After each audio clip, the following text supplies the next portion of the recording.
I also thought about this when we were in Iraq and Afghanistan. I was like, man, nobody really comes and fucks with America. Like, nobody comes and, like, just tries to land in America and fuck us up. We're walking through these cities, and, like, everybody's got guns, and we're just looking at people like, what's up? How you doing? Occupying like, the goddamn country. And I'm like, bro, like, I wish they would run up into South Central LA. You know what I mean? And be like, what's good? We're here. Like, you gonna have people from every window, like, pop, pop, pop, pop. No, you not here. Just when I think you couldn't possibly be any dumber, you go and do something like this. And totally redeem yourself.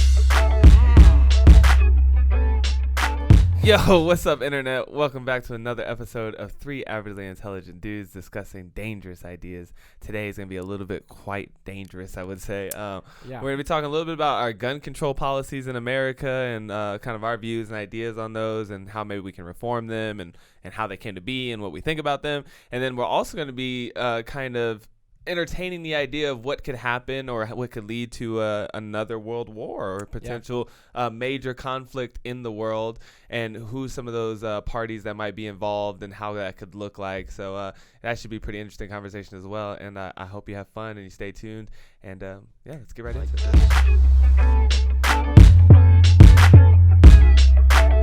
As we know, the gun control has become another huge issue with the two mass shootings that happened, one in Atlanta and then the one the very next day, I think, in Boulder, Colorado.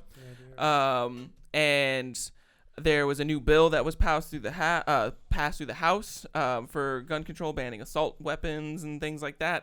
And so it was just kind of completely banning them. Mm-hmm. So yeah, it's big. It's big right now. It's restarted this conversation, and it's a huge conversation that gets started every few years, it seems like, especially after these mass shooting events. Everybody wants to talk about gun control. And so it got me thinking about my own personal views about gun control. And honestly, as it may come as a surprise to you guys or some of the viewers based on some of my other political leanings, but I actually was very much so in the camp that more regulation for guns was actually a good thing, because I'm not completely against the idea of the government doing anything. There's just a very finite amount of things that I think that it should do, and I think having some sort of regulation on firearms is one of those things, especially because we seem to be having a lot of problems with radicalization, mental illness, and we know that there's more guns than there are people here in the country. As a matter of fact, based on the research that I did, depending on how you do the calculations, there's anywhere from 400 to 650 million firearms here in America. And that's not including any ones that are illegally imported into the country, because there's really no way to track undocumented immigrant guns. Yeah, basically. Yeah, I mean, we just have kind of rough estimates of those, I guess, but and also 3D printed. There's 3D plastic guns. Yeah, the on there. technology's making it very crazy. I remember when that Wanted movie came out and she was shooting that gun around the corner, and I was like, "Fuck!" The real thing. They have a gun that can peek around the corner. Peek around corners and shit. Keep your lights on, folks. Damn, don't even get me started on this. I've been seeing some crazy stuff. I saw a laser gun the other day. Like, they have an actual laser weapon now. That, you seen this thing? It's on a boat. The thing that can shoot mortars out of the sky and shit like that. Yeah, it's just like, out. Yeah. boom, like, it's like instantaneous. Like, they just. You mean the railgun? No. The railgun is it uses air, I believe, to shoot a heavy projectile, right? Like, no, this is an actual it's like a highly focused photon laser. I'll show you. Okay. Yeah, I gotta see this. I think they started putting it on ships already in the Navy. Yeah. They call it like it's like a defensive thing. Defensive, huh? It's gnarly. Yeah, there he is. Oh, Jesus Christ. It's from 3 years ago as well. 4, actually. Active laser weapon.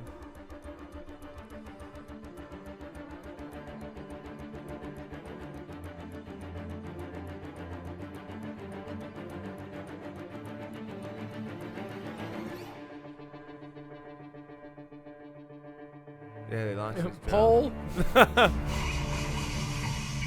Ow. Yep. Just melted that bitch. Strikes are silent and invisible as lasers move literally what? At the speed of light. Yeah. Operationally, Silent. it works just like a laser pointer. There's a chamber inside with special materials that release photons. It is photon laser. With a This has got a PlayStation fucking controller. video You're game looking at controller. a Oh boat god. coming in over the water. You can target exactly the engine and take out exactly the engine and not necessarily damage anything else. So, and that type of precision weapon work is something that you don't really get with conventional weapons because there tends to be more collateral damage. It's useful against a variety of threats, surface or air. It's not a niche weapon system like some other weapons that we have, throughout the military, where it's only good USS against air contacts or it's only good against surface targets. Wow. The Navy is already developing a second generation which could target enemy missiles. Missile defense. Yeah. Star Right. Wars. Ronald Reagan was fucking Yeah. describing the future. Yeah. I mean, that's pretty impressive. I It's gotta crazy. You say. can't even respond to it because it's instant. Like I said, it's the speed of light. So as soon as they get it on you you. and hit you, you're done. It's the eye of Sauron. It just fucking beams down on you and you burst into flames. This is the shit just advanced weaponry. It's getting very, there. It's yeah, just getting yeah. there. it's- getting Put that crazy. on the back of a Spot Mini and you got problems. Yeah. Facts. So, with that being said, it's getting hairy out in these Yeah. streets, folks. Yeah. Out in these waters and in these streets. You gotta keep track of it. And so as I was doing some research, I wanted to kind of get to the I'm a big fan of history, and so I wanted to kind of get to the history of gun control and where it started, because as you know, this is a country here in the U.S. that was founded on the idea of guns. Without guns, there would not be in America, as it were. So I found this really interesting article here from ThoughtCo, and it's kind of like a timeline of different laws that have been passed throughout the years regarding gun control. One of the most interesting is here in 1837, the very first law, apparently, Georgia passes a law banning handguns. The law is ruled unconstitutional by the state's Supreme Court and is thrown out. And so that's kind of interesting. I was like, wow, banning handguns. So you can only have rifles. This is very early in the days of 1837. So this is very early in the days of revolvers and things that moved past flintlock pistols and stuff like that. Things where you'd had to load it like a muzzle loader. And then obviously there was a lot of things with the black codes in the South after the emancipation of the slaves. And there was a number of different states that enacted laws that said basically black people can't possess guns. And so you can see that as being a very direct kind of we don't want this certain segment of the people to have weapons because we need to keep them subjugated. It's one more thing that we can keep over them in a way, which I think that you could say is for people that want to ban guns completely here in America, you could say that maybe that's the same thing that the government wants to do now is if the government's the only people with the guns, then they can do basically what white people are trying to do against black people in the South, maybe. It's definitely. Guns tend to be a source of power. A tool of oppression is what I would Exactly. call it. Right yeah. there. That's a good way to use it. And so the person with the more guns, the bigger guns, tends to be The laser person in guns. control, right? And Yeah. so I could see why the government, because that's always my big thing when we get to talking about gun control is if it could keep all of us citizen to citizen safe, that's great. But when the government turns on you, what's your source of defense? Right. That's my thing. Like you said, in the end, it was the guns that founded our nation from our ability to be able to be we don't fuck what y'all are doing over there, and we're gonna put an end to this. And then they'd be well, we gonna come fight you, and they'd be all right, well, we're ready. Bet. Yeah. But Run it. if they take all the guns, then the government could be you shut your fucking bitch ass up and do You what gonna I pay those say. goddamn taxes. You gonna do what I say. Hey, No, we we're don't in want those control, taxes. buddy. Or what?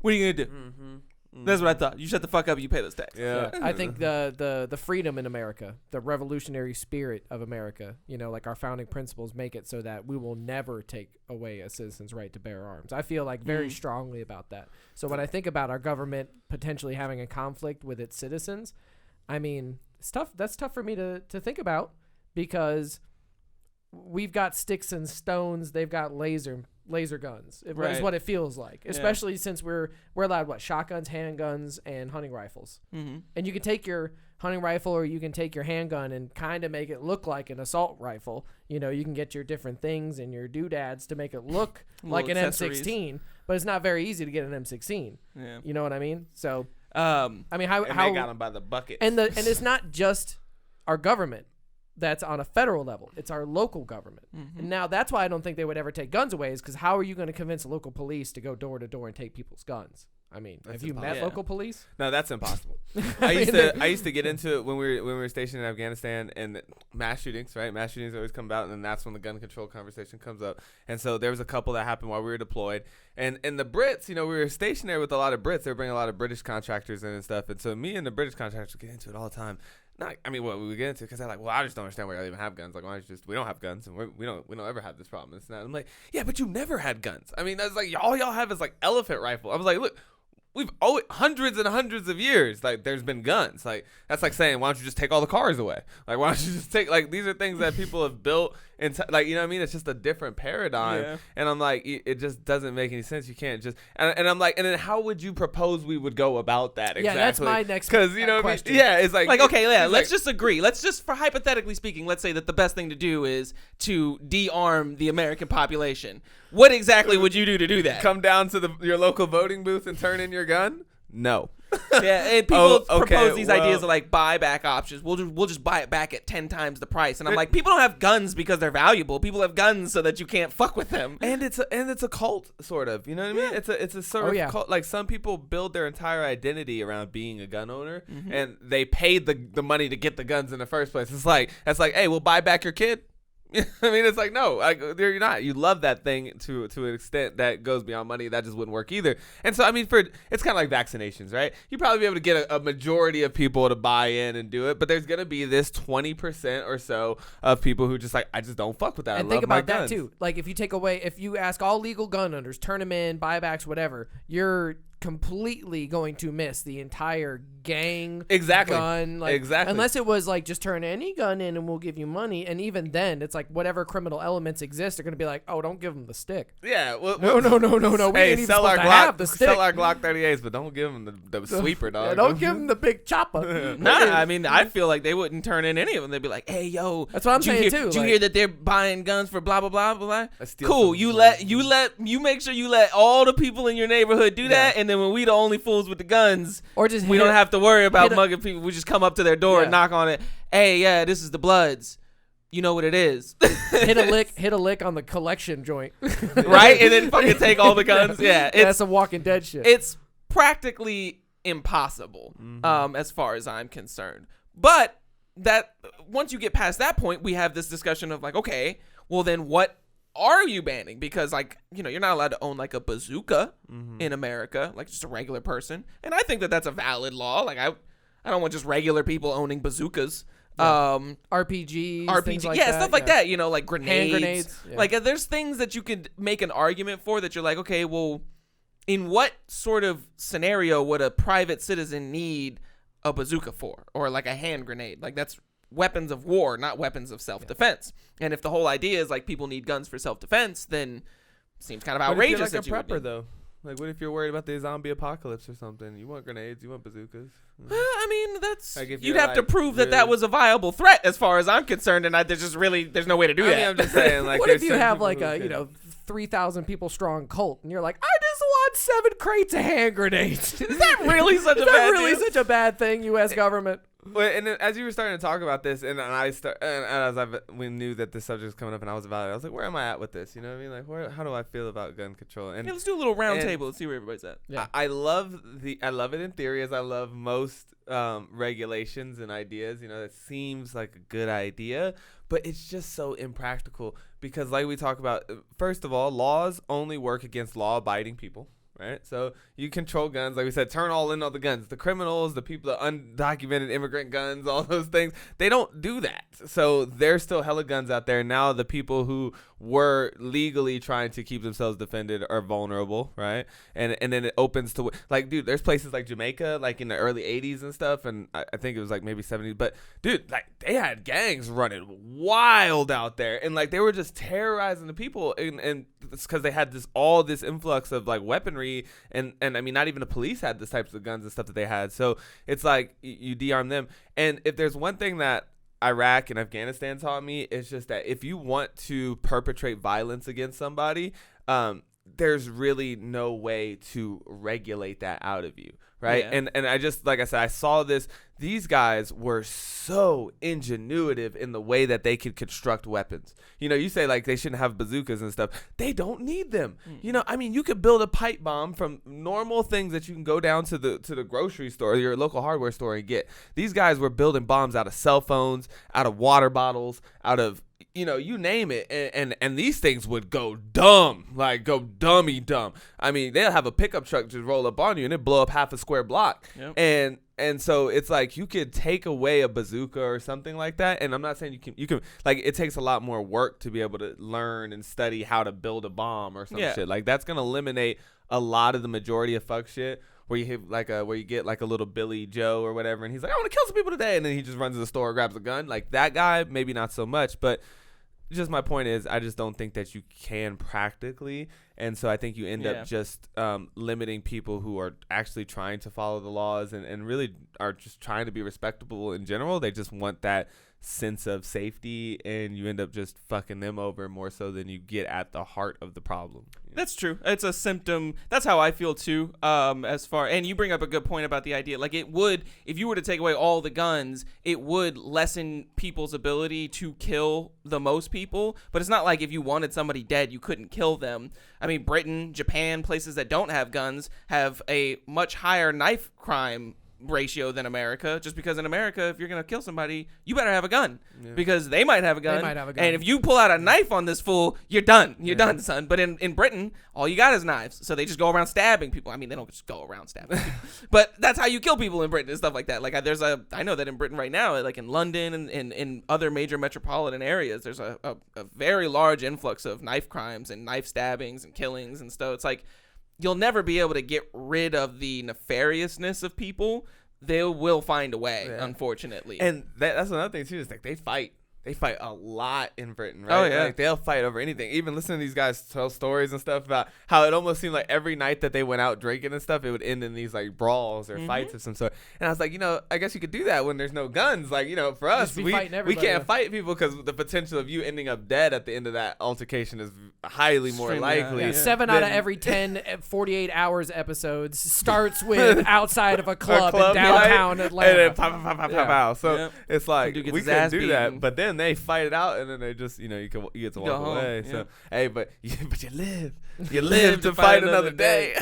Yeah. And what about you, John? I think I'll go last because of, you know, this is kind of like my thoughts on gun control. Like I have a very like utopian ideal of like, I wish we could have cities where it was kind of like a gun-free zone where you could just come in and, you know, it would kind of be like almost a guarantee that there are like the old fair at the Western town. Hey man, you got to check your firearms before you come in. Like on a smallish scale. Like I wish that could work. You know, I was looking at Manila in the Philippines. I didn't know it was the 4th largest city in the world, and it has this massive slum. And just like all giant cities in the world, it has massive slums. And I was just thinking to myself, like, the difference between downtown Manila, that what it looked like very posh and, very modern, you know, and then you go and you look at the slums, and it's like, wow, it's like Brazil and the favelas, you know, it's like Los Angeles and, you know, Skid Row, or it's like these huge differences. So I always think about it in the sense of like gun control, not gun confiscation, not, you know, take away people's guns, but more so control where you can take them. The idea of like open carry on the Capitol building steps.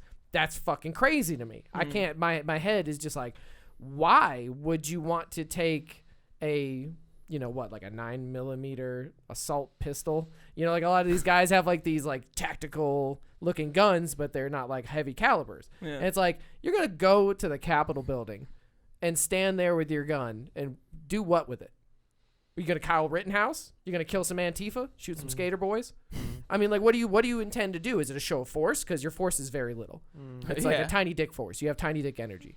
So these motherfuckers got laser beams on. They got motherfucking ships. laser beams on Nimitz class destroyers, dog. Like, just back down. Yeah. So the idea of control to me is very. That's what I like. The idea of okay, you can be a trained firearms user. You know, go get, like, if you wanted to hunt in the woods, you got to go get a hunting license, right? So maybe if you want to carry a gun on your hip and protect people, you got to get some sort of license. I know people don't like that. Concealed carry license? Well, concealed carry is one thing, right? Like, that's a good step in the right direction, but there's so much more going on. I think more there. what you're getting at is the idea of like a driver's license. You have to take a test and show that Insurance. you're proficient at doing that. You have to have vehicle insurance. Like, none of that's really required with a firearm. Like, Yes. as long as you go through the proper paperwork to register the firearm and pay all the money that it costs, then you can have the firearm. Nobody asks you how well you can shoot. You know, nobody tests you on your accuracy. Nobody, looks at the ammo that you're using. Like, none of that. You don't have to have firearm owner's insurance or anything like that, like, as far as I know. Yeah. And it's like, so I get what you're saying there. That's a good point. I fall on the spectrum of, like, you should be able to own a gun without having to get a bunch of papers, a bunch of this, a bunch of that. Maybe just have, like, maybe I'm kind of for a registry, but I don't make those laws, so I would be for it maybe if we were allowed to vote for it, but maybe I'd have to do more research. But definitely when it comes to carrying that motherfucker on your hip in public, I want people with guns in public. Even though I don't feel super comfortable around them, I want some number of people to have them. So some people are going to jump through the hoops to get that ability, right? And they're going to be able to stop mass shootings. That guy that pulled out the shotgun at the church, he got stopped by a guy, just fucking pulled his handgun out, popped that motherfucker. Well, that's why mass shootings don't happen at gun stores.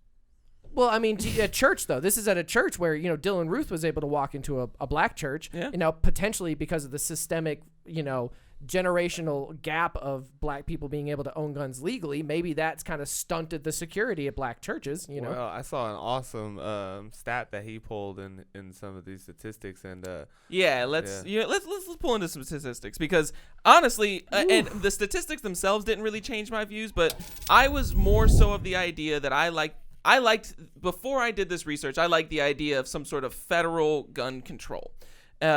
Which is kind of, again, like, I'm always like, hey, leave it to the states, leave it to the municipalities.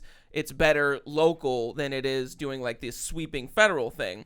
But then as I started to do more research, it came to me that, like, although, yes, that is more convenient of a way to do it, it also opens up a lot of avenues, like a slippery slope, if you will, and I don't like the idea of the federal government having a lot of these broad powers.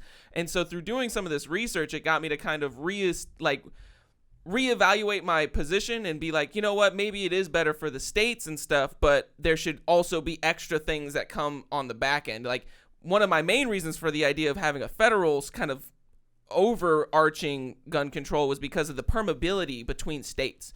There's not like checkpoints very much at like state borders and stuff. Like, you can just drive through you pass a little sign and you can just drive right in. Yeah. And so, like, the idea that, like, in Georgia, where that guy killed all those people at those massage parlors, he apparently bought that gun that day.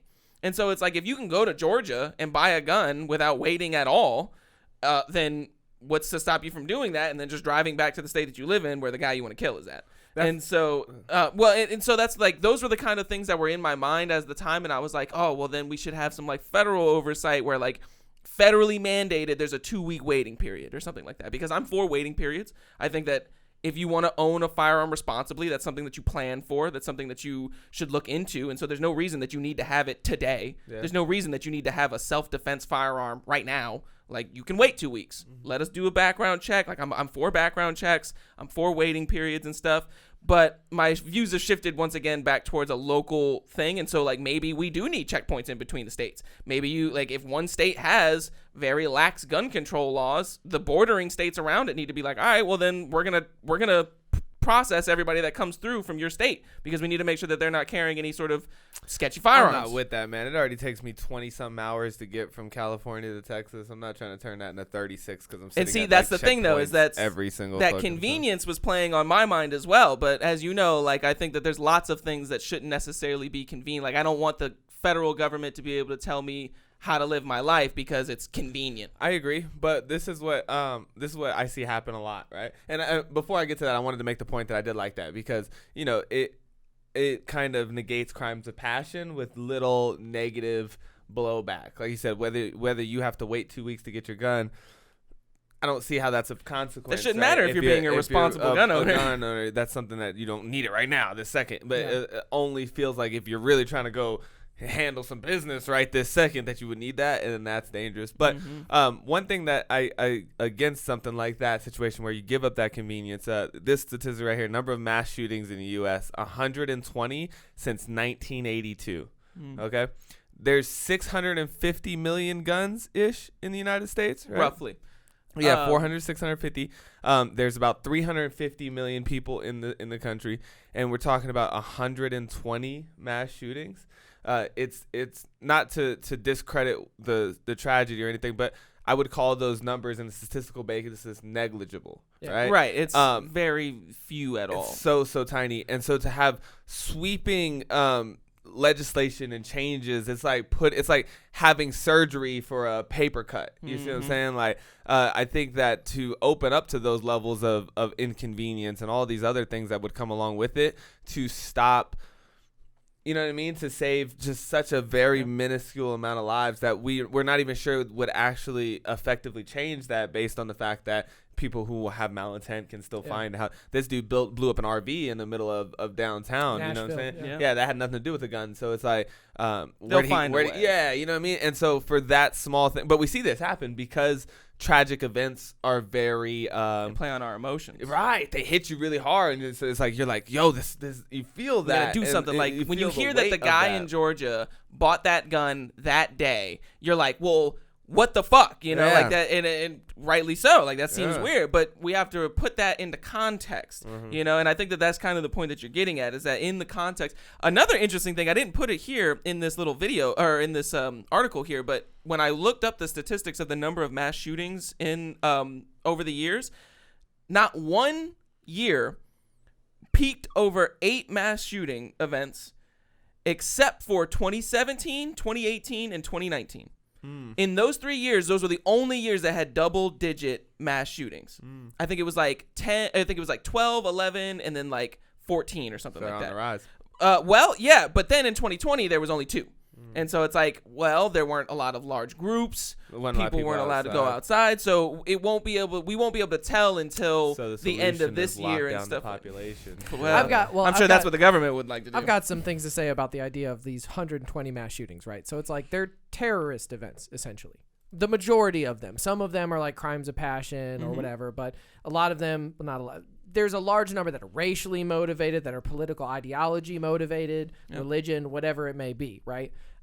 So it's like 9/11, except they didn't do as much damage each time because it's small scale 9/11. It's terror events perpetrated. It's like the Oklahoma City bombing or any of these other guys. So yeah, it doesn't hit a lot of people, but it hits a certain fear response in the culture to where now you got kids doing drills in schools. Every kid's worried about it. Sure. You know, it's hitting, you know, multiple families at a time. So your blast radius is a lot bigger than the 12 dead, you know? Just like you said, when, you know, drastic changes. Well, when 9/11 happened, we saw drastic changes to everything to do with airplane travel. And not only just that, but just also in our policies as Americans, we are all of a sudden in multiple combat zones that we weren't in previous. In large scale numbers too. You know, the troops in Iraq, I don't know what the peak was, but you're talking 40,000 easy, you know?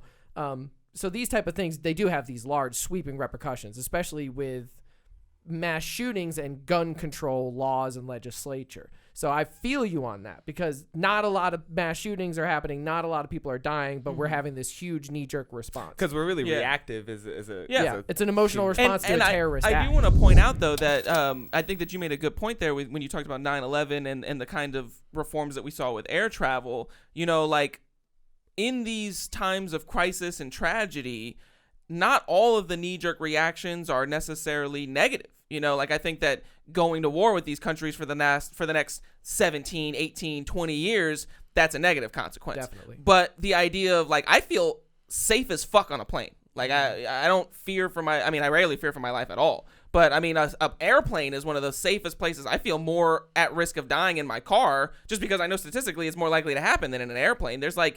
I think there's only been like 3 or 4 crashes of airplanes in the last 30 years, 40 years. It's like very small amount of anything happens on airplanes. At the most, you might have some dude say some shit that he has to get kicked off the plane for or something like that. You might have a coked up pilot do an upside down maneuver like Denzel Washington.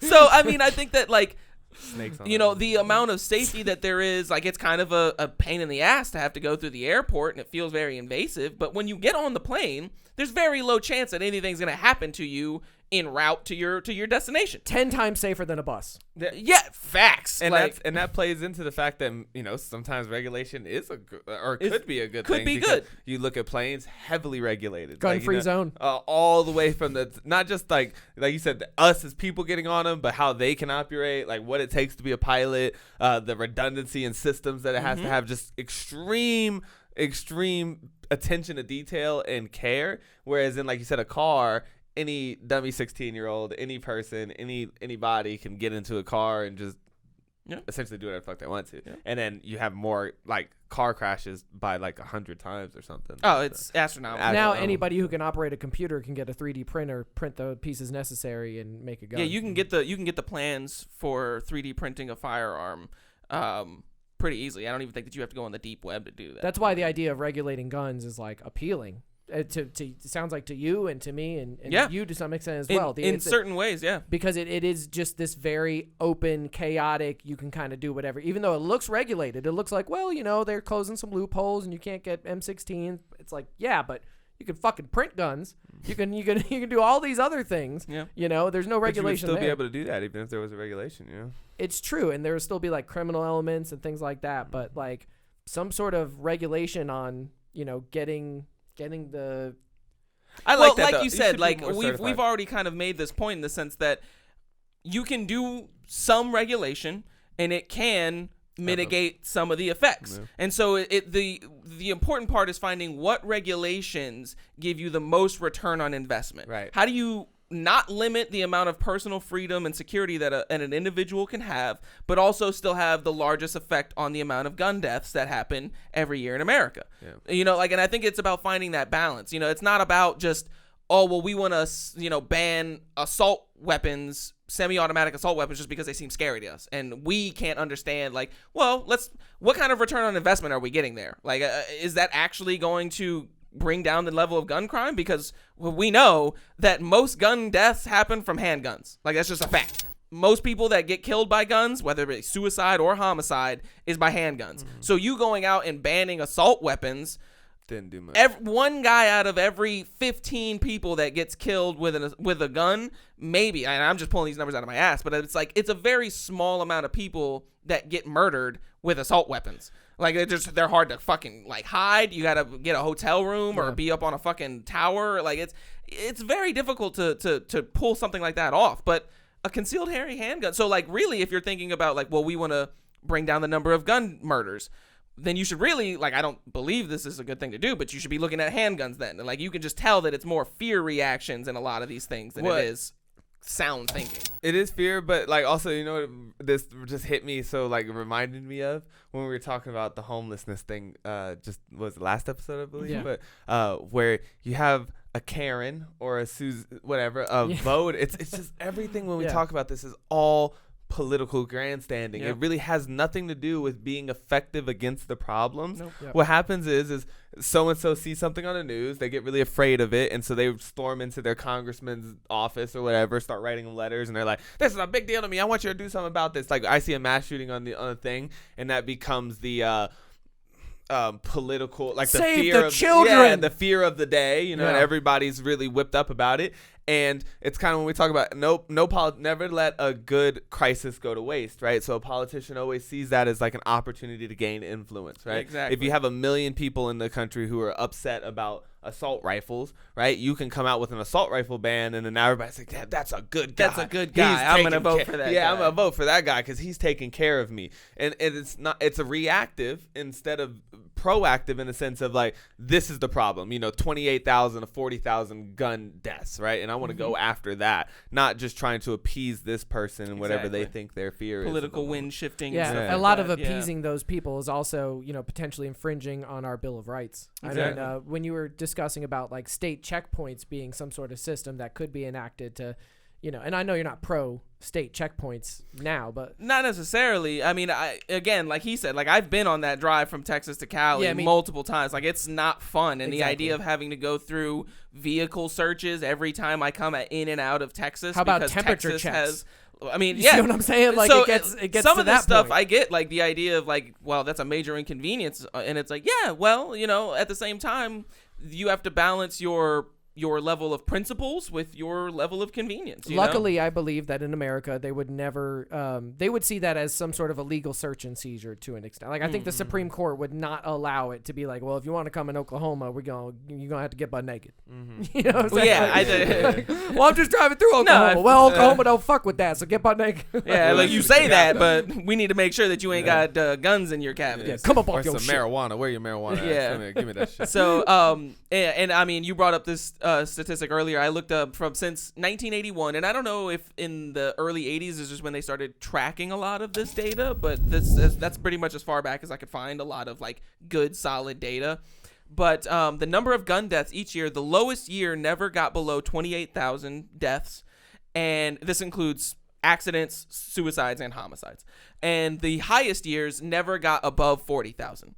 And so like I think in the two peak years that I saw was like 1993 and 2018. So like two really big high peaks, and then wasn't like Rodney King 1993 or something like that? Wasn't the riots? Possibly. I mean, the 90s was the height of violent crime in America. Well, because I also 2017, 16 was the same way, and it just seems to be like these two things seem to be correlated. Massive civil unrest. Oh yeah, I mean, there's definitely things that come into play. Like as soon as you get into the late 90s, early 2000s, that's one of the safest eras as far as gun deaths is concerned. There was very little amount of people. That's because Bill and Hillary were up there talking about super predators. Maybe it's hard to say. There's a lot of things happening in a year to make those things happen. So, so yes, there are many factors at play, and I think that just the overall state of the mindset of the country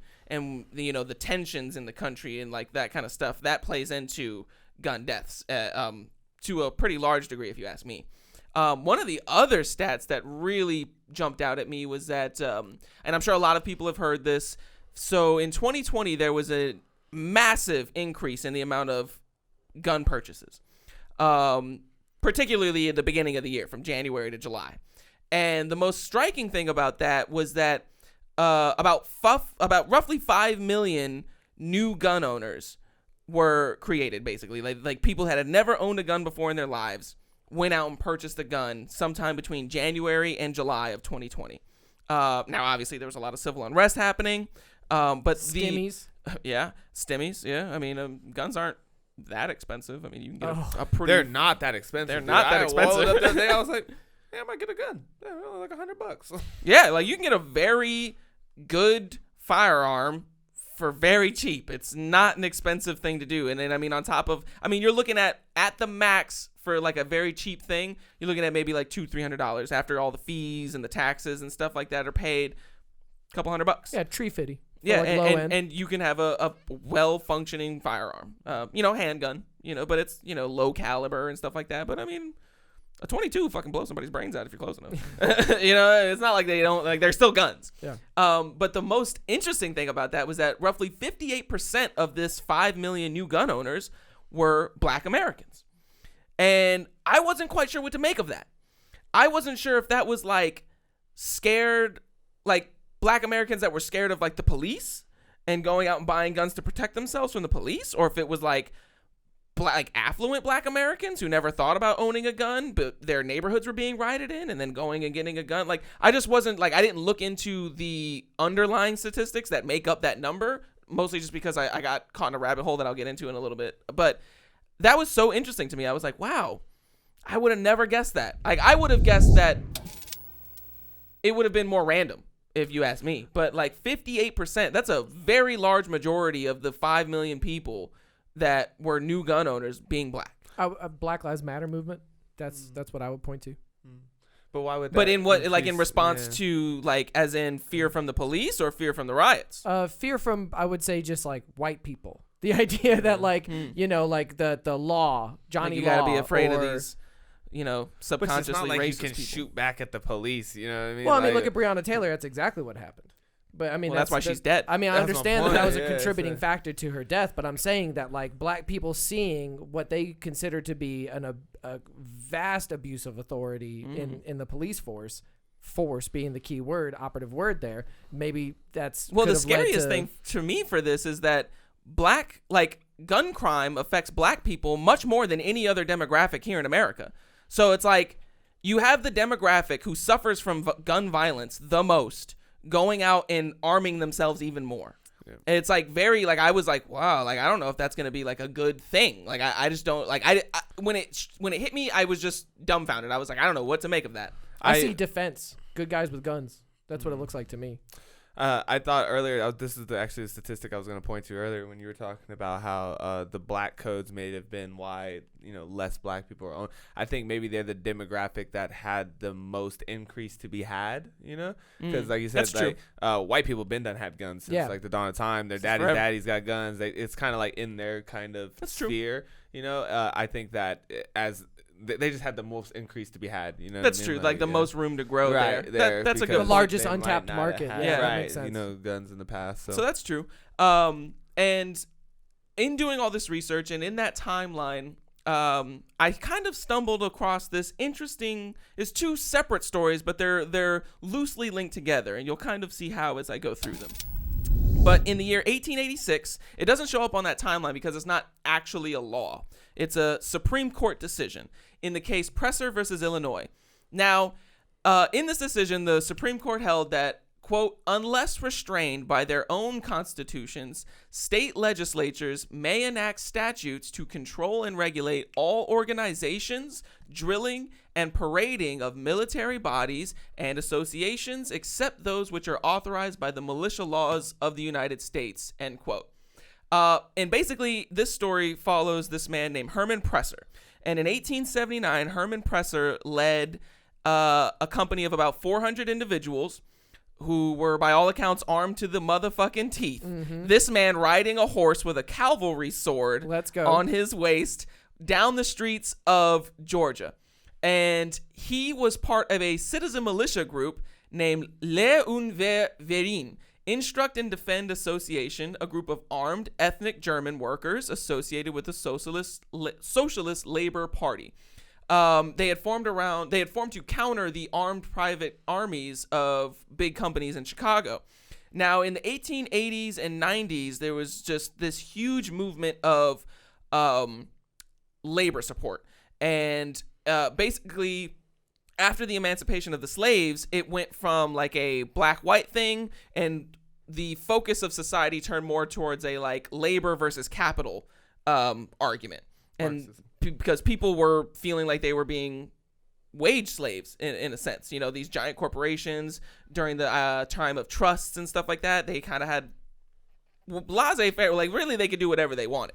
So the Supreme Court in their decision, they also held that, quote, it is undoubtedly true that all citizens capable of bearing arms constitute the reserve military force or reserve militia of the United States as well as of the states. And in view of this prerogative of the general government as well as its general powers, the states cannot, even laying the constitutional provision in question out of view, prohibit the people from keeping and bearing arms so as to deprive the United States of their rightful resource for maintaining the public security and disable the people from performing their duty to the general government. Now, this was a very interesting quotation for me when I read it, because I was like, okay, this brings up a whole lot of things that you could read into based on surrounding the conversation of the Second Amendment and how to interpret that We're all bill. soldiers. Yeah, Right, we're all exactly. soldiers. That's what that first part said. It is undoubtedly true that all citizens capable of bearing arms, not even people who bear arms and have firearms, but anybody that's capable of carrying a firearm and operating it constitute the reserve military force, which is why we have things like the draft, which hasn't been used since Vietnam. But I mean, if they wanted to, they could reinstate it. I don't think that they would, but there's plenty of people volunteering these days. But the idea that everybody, basically every abled body, constitutes what they consider a reserve militia. Mm-hmm. And so that kind of gets you into this idea, like, I know a lot of people have this argument, like, well, there aren't any more militias anymore, so my private right to keep and bear arms, like, that doesn't really play. And it depends on how you interpret this very vague Second Amendment. It's one sentence. Mm-hmm. And it just basically says, because the people are necessary for the militias and the protection of the country, the people get to keep guns. That's a very lay way to explain it. But when a lot of people interpret the wording of that first clause being that a well-regulated militia, where they're like, well, you guys aren't part of a militia, you guys aren't part of a, the army or the military in any way, so why would that second clause be applied to you if the first clause isn't? And it gets into this whole murky thing. But then when you hear something like that, it's like, well, technically everybody's part of the militia. And technically, go ahead. Well, what I was going to say is this kind of reminds me of when we talk about and we still have to have this episode, the redrafting of the Constitution episode, right? Mm-hmm. Like when the Second Amendment was created, right? We had just come off a war that was fought predominantly by the people. Like, America as itself didn't really have an army, because we weren't even really a country. So we didn't have our own army. And literally, as the British were coming, people were running from city to city being like, yo, we need your help. Grab your guns. We're going to fight against these. We're revolting. Like, think of what a revolution is. It's literally the people rising up. The people like saying, look, we're going to go at these motherfuckers. And it would happen the same way today. There would be no organized, like it would literally be a Louis Farrakhan or something, you know what I mean? And he's gonna be like, yo, we're gonna go at these motherfuckers. Everybody get your guns, come on, let's go. Like, they're here. So I see why they would want to protect that right in their constitution as they're drawing it up, because this is something that was extremely prevalent. Now fast forward 200, 300 years, we have the largest military force in the entire world. We need more than one sentence to regulate our right. The idea that we need a militia or something is kind of nigh at this point. I mean, I think we got laser guns. Like, we're pretty much chilling. But the caveat or counterpoint that I want to make to that is, I also thought about this when we were in Iraq and Afghanistan. I was like, man, nobody really comes and fucks with America. Like, nobody comes and just tries to land in America and fuck us up. We're walking through these cities, and like everybody's got guns and we're just looking at people like, what's up? How you doing? Occupying like, the goddamn country. Yeah. And I'm like, bro, like, I wish they would run up into South Central LA, you know what I mean? And be like, what's good? We're here. Like, you gonna have people from every window, like, pop, pop, pop, pop. Pop. No, you not here. We're an occupying force. Where's your laser gun? If you ain't got no laser gun, all of us have guns. And so it's like the idea that you wouldn't just come and fight our military on our own home soil. You'd have to fight the people too. Like, I know a lot of there's a lot of motherfuckers in these woods out here and in these that are just hiding, and they're just ready. Like I said, I know guys who got entire vaults full of guns, and they just wish a motherfucker would.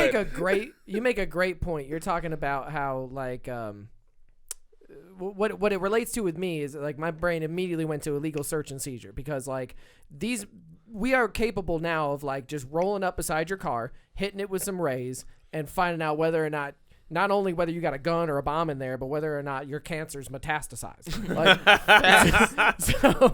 So like, to me, the redrafting of the Constitution, and my brain immediately goes to like that's the way to fix a lot of these gun laws, a lot of these problems we have in America today when it comes to, like, systemic racism, criminal injustice, in the criminal justice system. Man, that's... I mean, you got to feel like it's got to be getting time. I mean, you've been amending it, but at this point, it just seems like it's kind of out of date, and it doesn't, because things like this, like you said, what are you doing with a well-regulated militia? Like, what's the purpose of that necessarily, and stuff like that. But I just think things have changed so drastically that it doesn't really quite reflect life in today's workers' day and rights age. isn't really addressed in the Right. Constitution. Yeah. Like there's a lot of things Well, they that weren't where you worked for yourself. Yeah, right. yeah, right. and there weren't there weren't a bunch of unions and stuff like this. Like There weren't a bunch of corporations. there weren't. Exactly. Yeah. Yeah, it's Data didn't exist. Yeah, Right. So right, we're yeah. on There was no this- protection for your digital ego or anything like that. Because So, I feel illegal. I know I've agreed to all the terms of services. That's like I get that, but it feels like illegally searching when I look at one pair of shoes and every social media is like, "Hey, you want that pair of shoes? Me you and looked at that Mac- one time? you want them again? Hey, you want them again? You do want You them. haven't bought them We yet. noticed that you looked at them, but you didn't buy You them. stayed on that Buy page a them. long time, Buy buddy. them. Dude, me and Mac were talking about how Google will tell you if like an establishment is how busy it is at the current. Yeah, if you go to moment like and Google stuff. Maps, it'll be like this is more busy than usual. and all this stuff. And then Mac was like, yeah, that's that's them tracking your data, like that's the kind of stuff that you get for that. And I was like, oh my God, it just realized like they could tell how many cell phones are in the area, and then that could let them know how busy or not busy it is in real time. And I'm just like, fuck, I don't know if I like that. You know what I mean? Like, How far away are you removed? Because think about all the access we have, like with Google Maps, right? You can zoom in, zoom out, you can see, you can add people, all these things, drop little pinpoints. You don't think the U.S. government got a fucking television screen the size of your living room that's got fucking, Batman? cluster zones? Yeah, like Batman, Yeah. 100%. Like, if they could just be like, oh, Sherrod Sloan. Come slide right down into your camera and phone. they do that They all do the that. time. That's Yeah. why if you ever commit a crime or you go on the run, the first thing you need to do is ditch your fucking cell phone. Like, Yeah, you never crack seen that Pineapple bitch. Express? You got to crack it and throw it. They in tried the to thing. smash it against the tree. Hey, that's how they got the old boy from the Georgia shooting. Yeah. They tracked his cell phone and pulled That's him over. triangulate is Yeah. the official term, Yeah. and that's true. And my views have changed on that over the last 4 or 5 years. Where before I was largely in the camp of like, well, I got nothing to hide, so and like the services that they're giving me, like I always took the position I wasn't doing anything with my data beforehand, anyways. So now that somebody's figured out a way to make it worth lots of money, I'm like angry at them for it, and I'm like, that just seems ridiculous to me. But now as I start to see the ideological bent of these big corporations, and the more they become entwined with the government, who I'm already, try to keep it at arm's distance, and I'm like, you know what? They seem to be a lot more coinciding with each other than they are separate from each other over the last few years, and because of that, I've tried to start purging Google. I use a different app or I use a different service for my maps and stuff. I just try to learn where I'm at. Like I'm trying to like study my surroundings, so I don't need navigation and stuff like that. But I've started to take a few steps to kind of get myself away from that kind of stuff, because I'm like, you know what? It's there's some sort of tomfoolery, collusion going on that I could foresee in the next, 10 to 15 years, and I don't want to end up with a fucking telescreen in my pocket.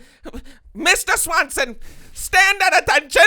You must watch that 2 minutes hate. And it's like, I don't want to be a part of that. I don't want the flim-flammery of like going up to a business door and it being like, watch this 1 minute and 30-second ad before you're allowed inside of this building. Yeah. Like I can just think of so many ways it could be extrapolated that I do fear that like that data collection and what it means to and our there's world. no protections for that in the Bill of Rights. Now go ahead and register your firearm. Yeah. Well, so anyways, we got kind of pulled off into a little tangent there. But I thought that the contradiction between those two statements was very interesting, because on the one hand, they're saying like, unless you're, like you have a letter from the governor, or you're part of the state's official militia, you're not allowed to parade through the streets as a military company. You're not even allowed to drill. And so basically what this lawsuit was about, this is Herman Presser suing the state of Illinois, because he's saying you're infringing on my Second Amendment rights and my First Amendment rights, because I'm no longer allowed to peacefully assemble and I'm no longer to bear my arms. Like, what are you talking about? And basically the stance that the court took was like, well, you were assembling under the guise of being a military company, and you weren't registered in any way with the state or with the federal government, so you actually don't have any legal rights to assemble in that way. And because of you carrying arms, like look, if you want to get together with your gun club buddies and you guys want to do a little march through your town about your gun club, that's one thing. But if you're going to do it like you're riding on a cavalry horse with a sword on their side, like you're very much making a statement that you're some sort of military group, but you're not a military group. So they stamp down on that. I will say real quickly, too, that riding a horse with cavalry and having all that at that time is the equivalent to rolling down Main Street in a tank. Yeah, exactly. That it was like, that's the way a general of an army would be brought into an area or something, like come to address his troops and shit like that. So it's like, like he tried to make he must have made a pretty strong case for it to get all the way to the Supreme Court, but in the end they stamped that down. Now this is not necessarily connected very much so in the gun rights and gun control conversation, but an interesting thing happened in that exact same year called the Haymarket Affair. And the Haymarket Affair was what started out as a peaceful rally for people that were trying to protest for an 8-hour workday against the corporations that they work for. This is a time of large organized strikes and things like that. Labor unions are now a big part of the play. And so on May 4th, 1886, there was a bombing that took place at this rally. And basically what happened was an unknown suspect threw a bomb into a police line as the police came to kind of disperse this crowd. Now, I had done some research. Now, I found out that the mayor of Chicago was actually at this rally a few hours before this happened. And the mayor was actually kind of sympathetic to the cause of the workers and stuff like that. And he was like, look, his police chief asked him, like, what do you want us to do about this? And he was like, they're not doing anything. Like, they're just standing here expressing their views. Don't do anything. And he actually walked home from that rally. Now, at a certain point during some speeches that some of the people who were running this rally were giving, the police chief thought, okay, that's a little bit of inflammatory language. So he sent in his policemen to disperse the crowd. He was like, you guys are kind of getting a little bit riled up. I'm going to go ahead and just nip this in the bud. Somebody threw a fucking impromptu, frag grenade, and it killed a number of police officers, including this gentleman named Matthias Degas? Can't remember what his name, Deegan. And basically what happened was this chaotic fight ensued afterwards. So they throw the bomb, and then gunshots ring out. This is the 1880s too, so it's not like there's like light, street lights and shit like that. It's fucking dark. It's all like, all of a sudden in the middle of the night, the bomb goes off. People are firing weapons. In the end, I think 7 police officers and 4 of the people that were at this rally, civilians, were killed. And a couple of other people succumbed from their injuries a few years later. It's the Boston Massacre.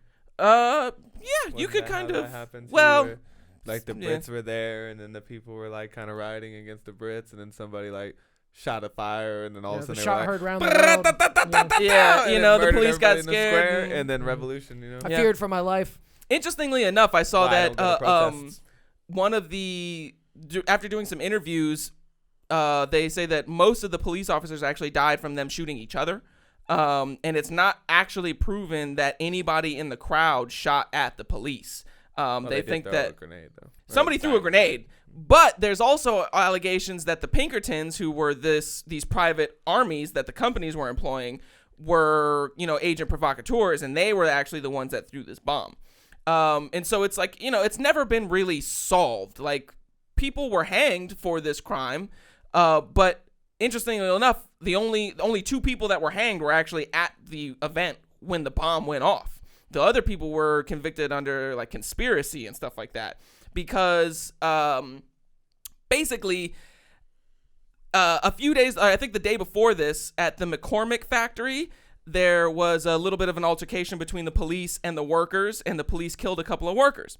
And so they came out with these flyers, the ones that are above this one. So at first, you can see kind of at the bottom of in the middle of the left one, it says, "Working men, arm yourselves and appear in full force."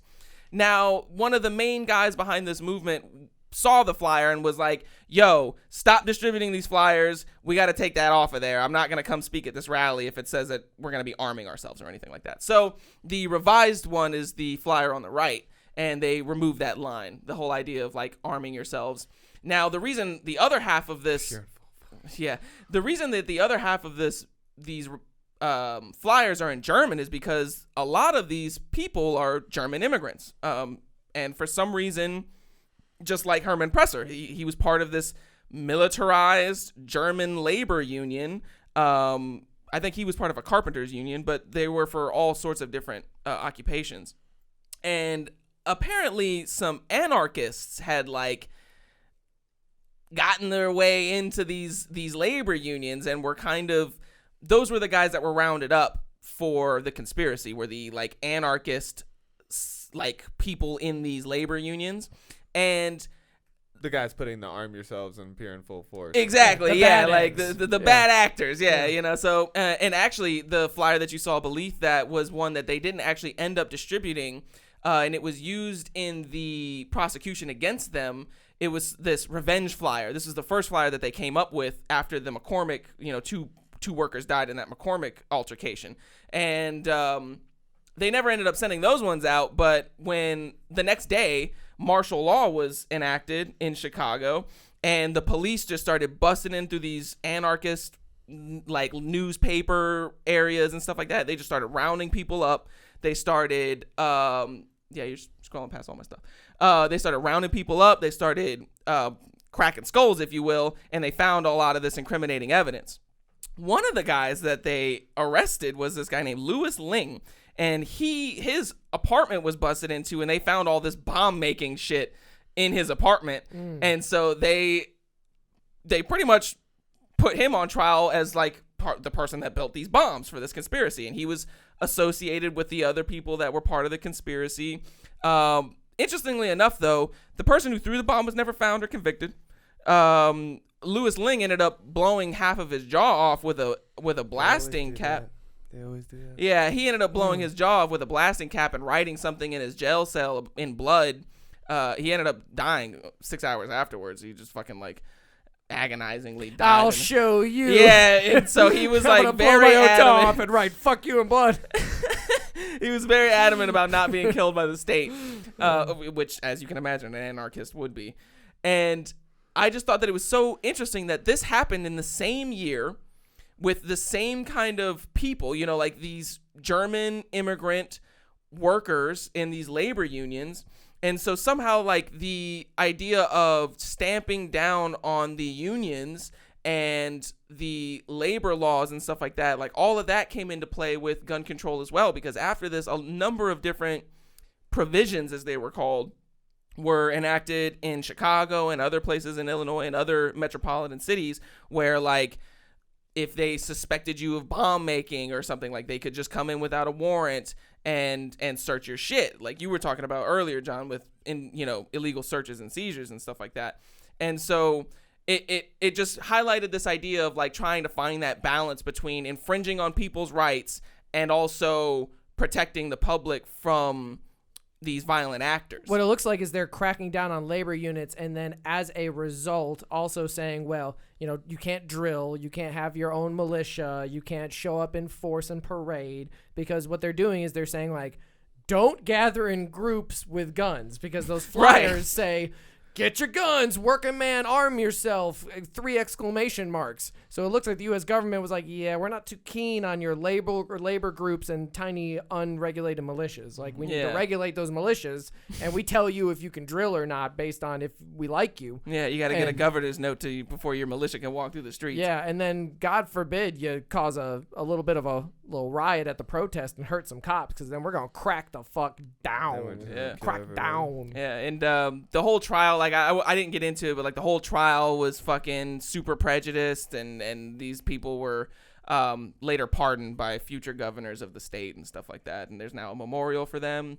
But these are anarchists. These are people that did not like the government, and I think you can kind of see why. I thought this was interesting. One of these guys said that they put in a code word in the German part, peace. So using the word peace he claimed that them using the word peace was actually a code for bringing arms. And I was like, well, isn't that convenient when you say, maybe like, let's march to the Capitol and peacefully protest and make our voices heard? They can, say that that's actually a code word for insurrection or something like that. I just thought that was kind of interesting. I was like, how could peace be a code word for arm yourselves and come down and let's fuck with the police? Because it's something that you can say in, real life. It's kind of like how you code words for smoking marijuana, that you could say around people who would not. Yeah, but the idea, like, that's like if we came up with the idea, like, hey, you want to go not smoke? And that was the code for it's double. Yeah, it's like completely contradictory. Yeah. Like using the word peace as a code word for actual violence. Like that's a very interesting smart claim. I would say let's go down and make some peace, man. Come on, let's peacefully, like you said, let's peacefully protest. Yeah, winkety wink wink. Yeah, I got a lot. Yo, I'm feeling that. I'm feeling like I'm gonna grab my piece. Yeah.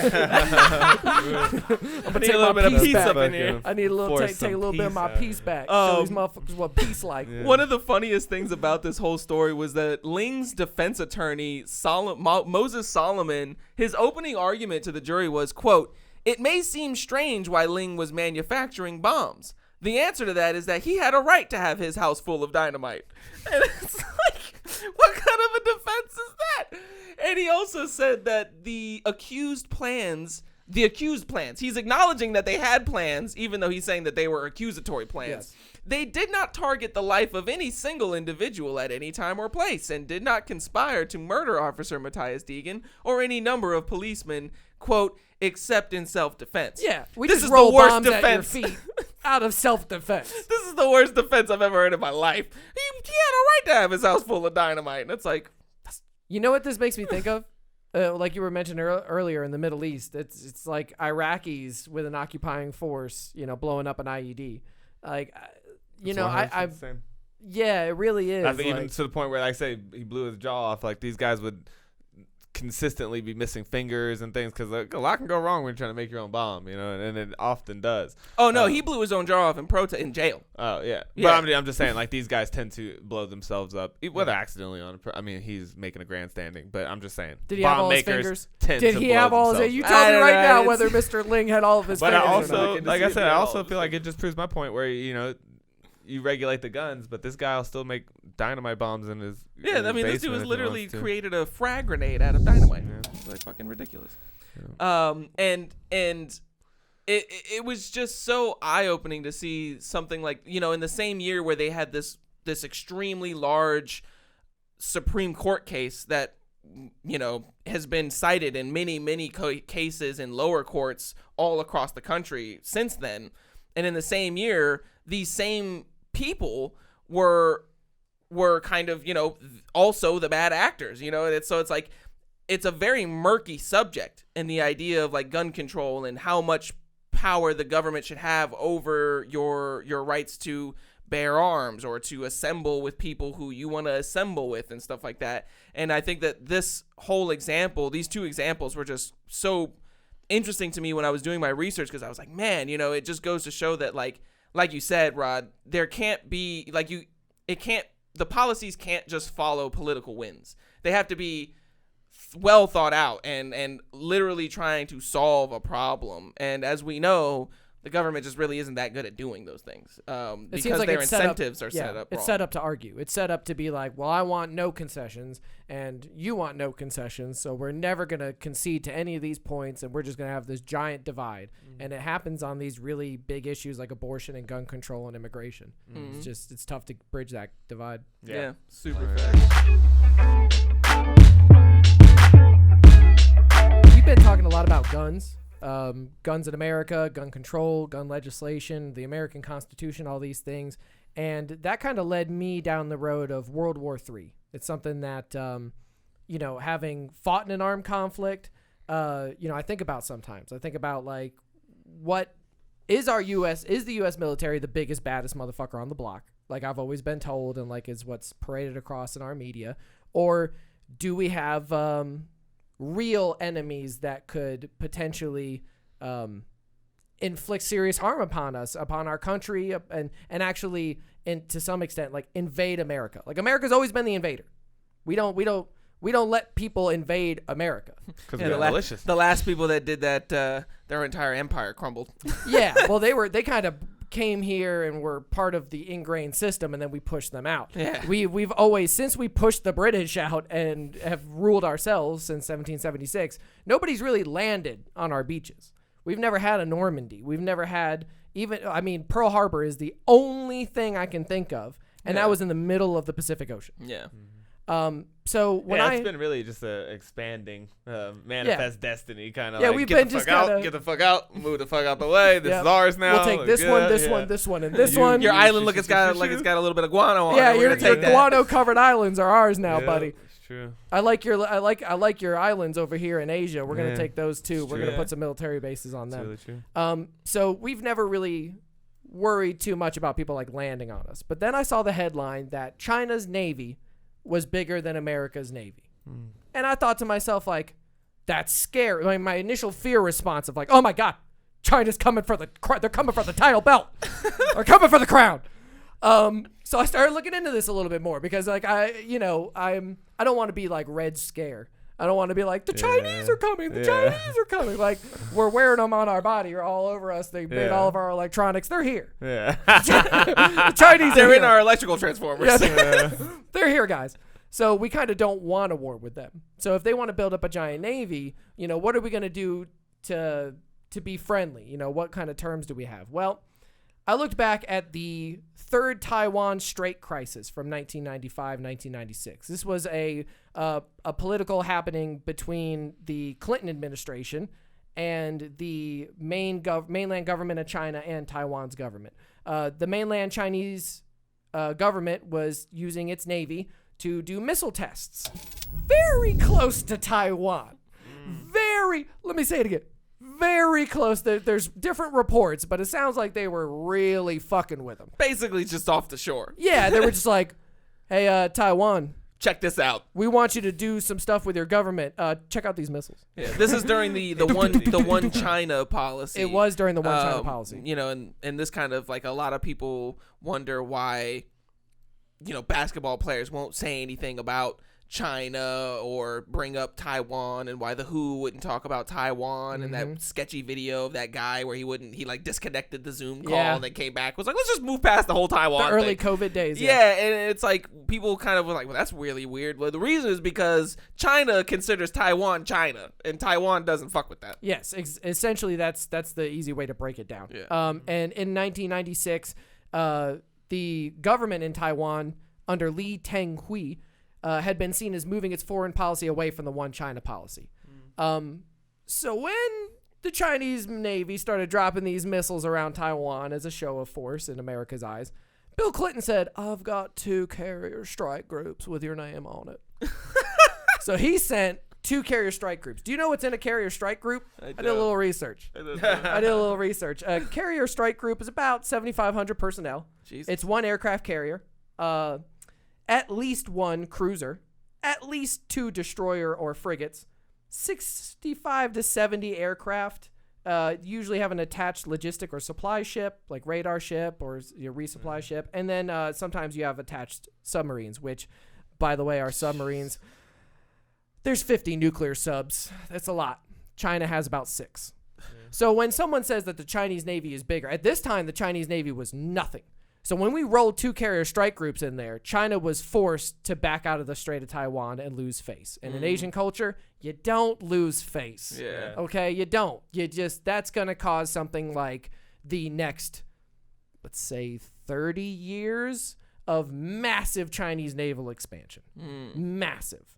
So at this time, they were a pretty weak force. Yeah, like, fuck if I get flexed on again. Exactly. I look at China and I say, like, if I got punked like that by Bill Clinton and the American guy, and they were buying all my goods, like, we were buying all their debt. We're trying to, if I was China, I would have bulked up too. I'd have gone back and gone to my garage and thrown some sidekicks. So these motherfuckers came back, and we got some new numbers this year. The Chinese Navy has 360 battle force ships. The United States government has 297. That sounds like they got way more. 70 of them. We have more tonnage. So ours are bigger. So what that tells you is ours are better equipped Yeah. with bigger and badder missiles and armament and all that other stuff, and they weigh a fuck ton more. So it would kind of explain why I'm not hearing more about this. Because when I saw the headlines, I was like, damn, that sounds crazy. We have a lot of trade with China, a lot of bad relations after the Donald Trump presidency. Like, I could see where the Chinese Navy might start flexing, especially when they're best friends North Korea. And there was a lot of flexing with North Korea during the Trump presidency. Yeah, that was a big thing for me, is like finding out how closely tied China and North Korea are. Not to mention Russia. Not to mention Russia. Not even mentioning Russia. Even just in the past few weeks, Chinese armies, the Chinese army, People's Army, have gone to Russia for training exercises where they are training in incredibly harsh conditions in Russia to potentially prepare for their contested border with India, where we've seen a lot of conflicts happen recently. Yeah. So China's getting ready, bro. And like I used to Gearing up. Yeah, they've been powering up for a couple of years now. I mean, for like I said, a couple of decades now, honestly. Yes, about 30 on the years. back of their, they were a strict communist party, right? And then that shit wasn't really working for them too well, so they started allowing a lot of foreign trade and kind of more capitalistic nature. So they started allowing Chinese people to start owning their own businesses and kind of starting their own enterprises and stuff, which is geared up a lot in their economy and stuff. And on the back of that, they've been, what you do when you start getting more money, you start buying more missiles and stuff too, and you start like being like, hey, you know what? We're gonna stop letting you push us around, because that's the one thing I've always not really appreciated about the United States. Like, is it's fine if we have this gigantic military and all this stuff, and we want to like keep our, but we love to just go over there and be like, stop doing that to Taiwan. It's like, that is none of your motherfucking business, dog. Like, what do you? It's like if the Bloods and the Crips are like warring on a block down the street from you, you're gonna walk over there and be like, hey, y'all need to chill the fuck out over here. It's like, you just wouldn't do that. This is what happened, though. The military of the United States government, we decided on mutual defense treaties. And we made all these mutual defense treaties. Right now we have about 7 active ones. Like NATO, there's one that covers like the Western Hemisphere, which is basically all of the Americas. You know what I mean? Which Mexico is not technically part of, but other things like that. But the big ones are the Philippines, Japan, South Korea, Australia, and New Zealand. Those are all allies? Those are all treaties we have of mutual defense, meaning that they're not just allies, economic like, or military. Protect you if you protect if us. someone hits them, we are part of the strike back force. We are in military defense Obligated of to them. go to war with Yes, by treaties, by law. But so this means that other people in the world have these treaties, I'm assuming, with each other, kind of like Some a of them Russia, do, China, North. Because now, like I said, when you're bringing up the fact that China and North Korea are buddies and stuff, I remember a while back where and this happens every couple of years, where it's just like, ooh, things between the United States and North Korea are getting a little spicy, right? And I've never really wanted to go to war with them, but they're economically kind of dilapidated and stuff. Like, I feel like we could, really. So they have a lot of army force, but you can imagine that a war with them would be very short-lived. Like, they couldn't sustain a war like that for longer than a couple of years, I would assume. So I was like, all right, no big deal. But they got a lot of motherfucking people and a lot of motherfucking guns, right? Like, let's not get it twisted. But then there was a lot of talk that, like, North Korea was like, well, or China was like, look, you pop off with North Korea, we got North Korea's back. I'm just letting you know. Because China is the primary exporter to North Korea. So you got to look at the trade stuff. That's another big thing about this Chinese naval thing. Yeah. Because with control of the seas, the American government can say, if we go to war with China, cut that shit off. Cut off their trade immediately. Now they got it. That's why the Belt and Road Initiative happened in China, because China wanted to be less dependent on the water routes for export. Because if you're China and you got to get past the allied forces in the region, that's the whole region. If you look at my map, that's the whole region, bro. Like, where are you going to go? Where are you going to go? How are you going to get from China, right? How are you going to get out through the water? You got South Korea, Japan, you got Taiwan, you got the Philippines. You got these are all their homies. It's a giant wall. It's a giant wall of east. allied forces. We were like, yeah, you're not going nowhere through the water. And so what I'm saying here is, like, if North Korea were to pop off, they don't have trade coming into like their water ports. You know what I'm saying? Like, we don't trade with them. None of us, we have sanctions on them. Yeah. So all their shit's coming through China, which means if we go to war with China, we would have to cut off their supply route by having the bigger naval force. So China is trying to beef up their naval force, and they're doing the Belt and Road Initiative. The Belt and Road Initiative is essentially saying China will use trains and these other things to essentially like have enough trade on the ground to be able to sustain something like losing its water routes. Yeah. So Very fascinating. But that scared the shit out of me because then I heard a lot of statistics like they outnumber our bullets. Like they have more people than we actually have ammunition in the United States. Yeah. I'm like, well, that's scary. And it was a lot too. I remember thinking like they outnumbered us 1 to 6 in person to person. And I kept making a joke. I was like, see, that shit fucks me up because I feel like I could take on 6. Like I think I'll get 6, you know? Yeah. But Nathan Slayton over here, he ain't getting 6. No. He getting like 1. And now I got to get like 12. Yep. And then like so-and-so, he going down. Now I got to get 18. And the numbers start racking up where I'm like, I don't think I can take on that many. You know what I mean? And I just felt like we'd really get overwhelmed. Well, here's where I think we're kind of safe in that aspect. So their Navy, even though it has 360 ships to our 297, they only have 250,000 naval troops. Yeah. We have 330,000. So we have significantly more naval troops. Difference, though, is like you said, we really can't initiate a draft. I mean, we can, but the likeliness is like Nobody's slim going none, to get the right? draft. China's not like that. Hey, you're a soldier now. You're a soldier. You're a soldier. You're a soldier. Yeah. Get your fucking asses onto the boat. This is a point that I was making with John earlier off the cast. I was talking about how, when you think about like the communism in China and you really have this idea of like Mao and stuff like that. But as you brought up, once China, after Mao had gone, I can't remember what his name is, but it's the original Ping. Right now, China's leader is Xi Jinping, and his father, if I'm not mistaken, his father or grandfather, the first Ping to take over, he was the first one to kind of start allowing some of this open corporatism in China and like allowing corporations to innovate and do what they needed to do. Yeah, act a little bit more independently, but they still kept a hold of that communist government control where like, now you can make all the money you want, become a Chinese billionaire, but if you say the wrong thing about the Chinese Communist Party, You better support the government. yeah, like they'll come shit. fucking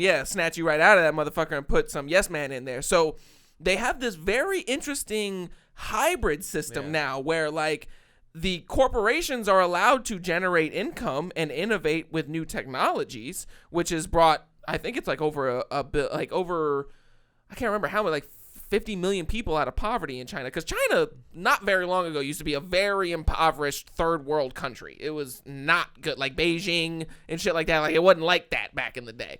The only part of that was like that was Hong Kong, and that's because it was ruled by the British for a long time, and they had open markets and stuff like that.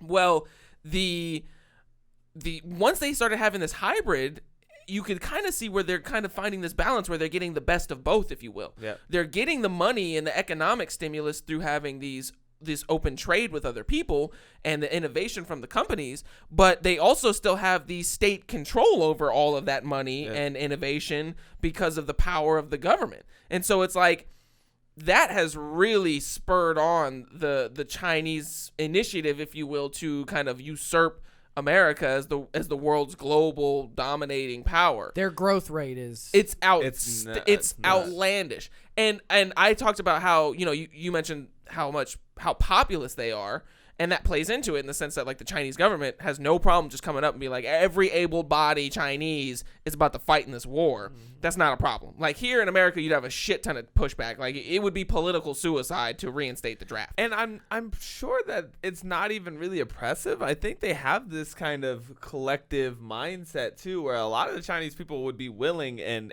like. Yeah. Like, they're not going to, like, fight and be like, fuck you. Because, Americans, we're very like that. We're very individualistic and very, like you said, most of us, like, I don't even really fuck with America. You know what I mean? Like, it's totally whatever, different culture. They have a It's different secular from- culture, so they're not fighting for a god, like in a lot of senses. Yeah. They have some religious populations within China, but they're minorities, like the Uyghur population and Chinese Christians and all these others. But they're a secular society. So if you don't have a god, you know what I'm saying? Like, who are you fighting for? You're fighting for your each nation. other. For Yeah, the they state, have a for lot each of other. loyalism that's and stuff in essence. That makes and sense. we don't necessarily have that. And so, I mean, my point is not only would the military probably call upon them, the people would actually willingly go and try to help. And I mentioned this to John earlier in the sense that like it worries me the kind of casualty numbers we might see from a war between China and India, for instance. I mean, because like we said, the border between those two countries is extremely contested, and What's going on with they, that? I mean, that's the two countries with the most people out of, like, as far as population goes. Like, they have the most people. China's number 1, India's number 2, and so you can imagine and I don't know much about India's politics, or I mean, I know that their military is nowhere on the near of like China's is, but They're a nuclear But force, they're up though. there, though. but they are. I mean, like, they're up there. Like, they have a great army, but I mean, it's not like, It's no China.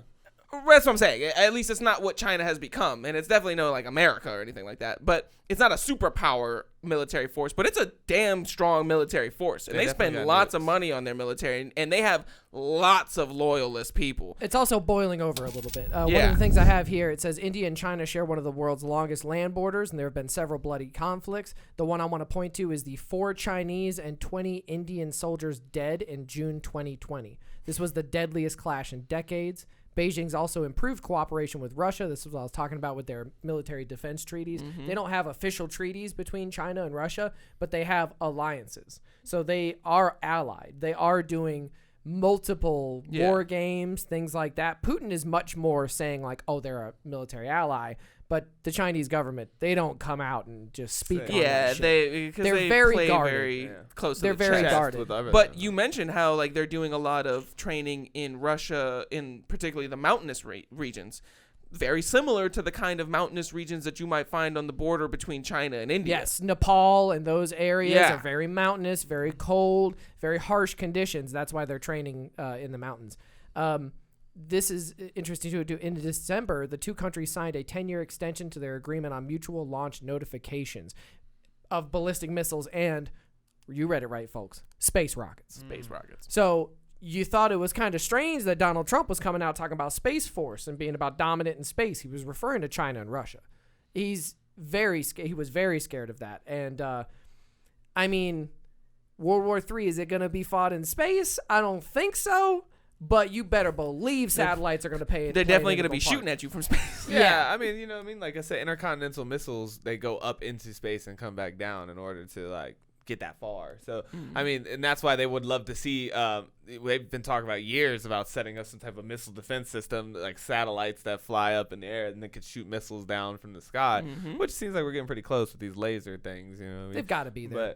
But, so what it's really looking like, though, because here's the thing, like, we're closely allied with India, right? Like, I Yes, mean, like, we are. Like, they're our homies. We don't. Once again, we have mutual defense treaties. With them and Well, not specifically them. We have it with NATO. So Right. India is a big part of NATO. And basically NATO and us, it's all about like these governing bodies and all this Yeah. shit. So if something were to pop off with India, we would have NATO would convene. There would be like a they lot would of Everybody to, would be yeah. required based on their military capabilities To give a certain amount. give a certain amount of people in a coalition force to help India. because we damn sure did that to everybody when we went up in Iraq and shit. We went. Oh, that was right one of the up into ones where we NATO, it was called like, in. We want help right now, and Yep. everybody was like, That was the only And they time was I like, think "You in gonna help NATO us." that anybody's called like that. yeah. Yeah. I don't remember the Because exact. we had thing. Aussie soldiers, British soldiers out there. We had But you can see The how Nigerians are how out the there. lines are being drawn for this hypothetical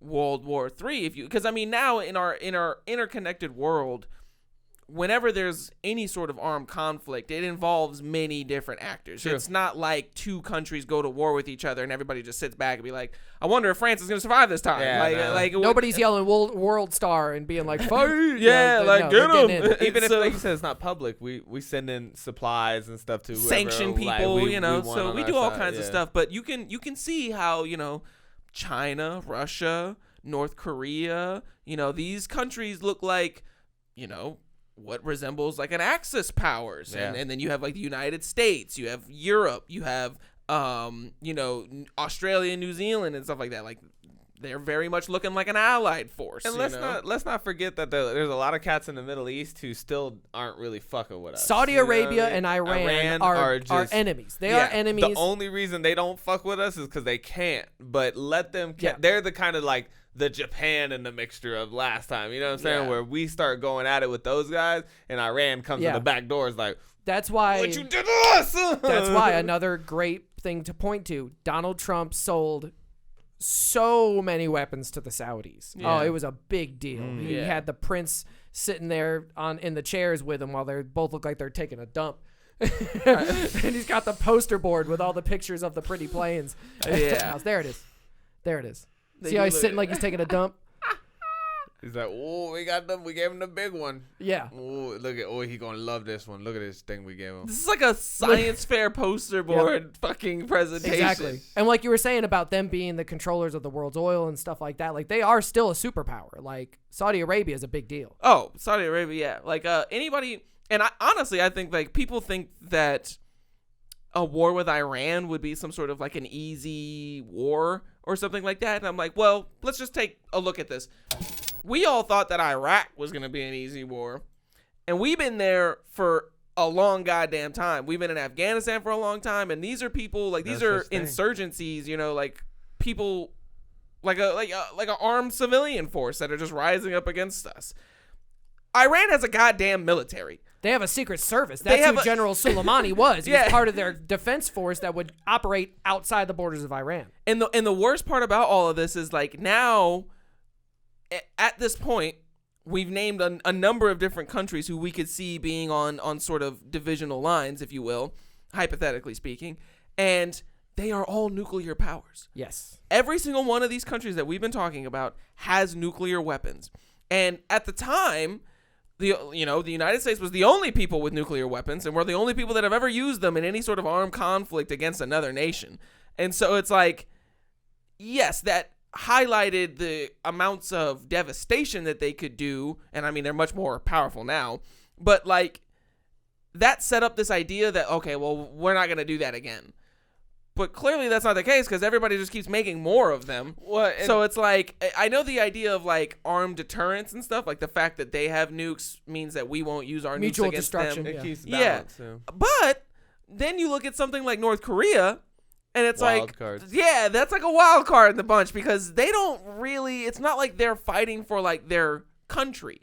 Like if they really cared about the state of their country, they'd be doing a lot of other, It's like for pride for them. It And has like to you do said, with pride, if they lose face or some shit, they might just be like, man, fuck you. Fuck you, yeah. They're one of the only ones who backed out of the non-proliferation agreement about nuclear arms. Like they were just like, North Korea was like, nah, fuck that. Yeah. Donald what Trump- about those nukes? And then Donald Trump was like, they're going to denuclearize. We're going to have talks. And then they had talks and they stood there, you know, and it was whatever. They looked like they were friendly. And, you know, then you went to the border in south at the demilitarized zone, and there were some cool shots there. But, like, North Korea has not come out and said we're going to denuclearize. No. They just were like, look, we're hanging out with Donald Trump. Hey, we'll think about it, guys. This is a step in diplomacy. I ran the same way with that shit. That's why we fucked them over. Like, we subterfuged them. Yeah, we hacked their hacked their systems. Because they were doing the same thing. And we they China'd them. Really.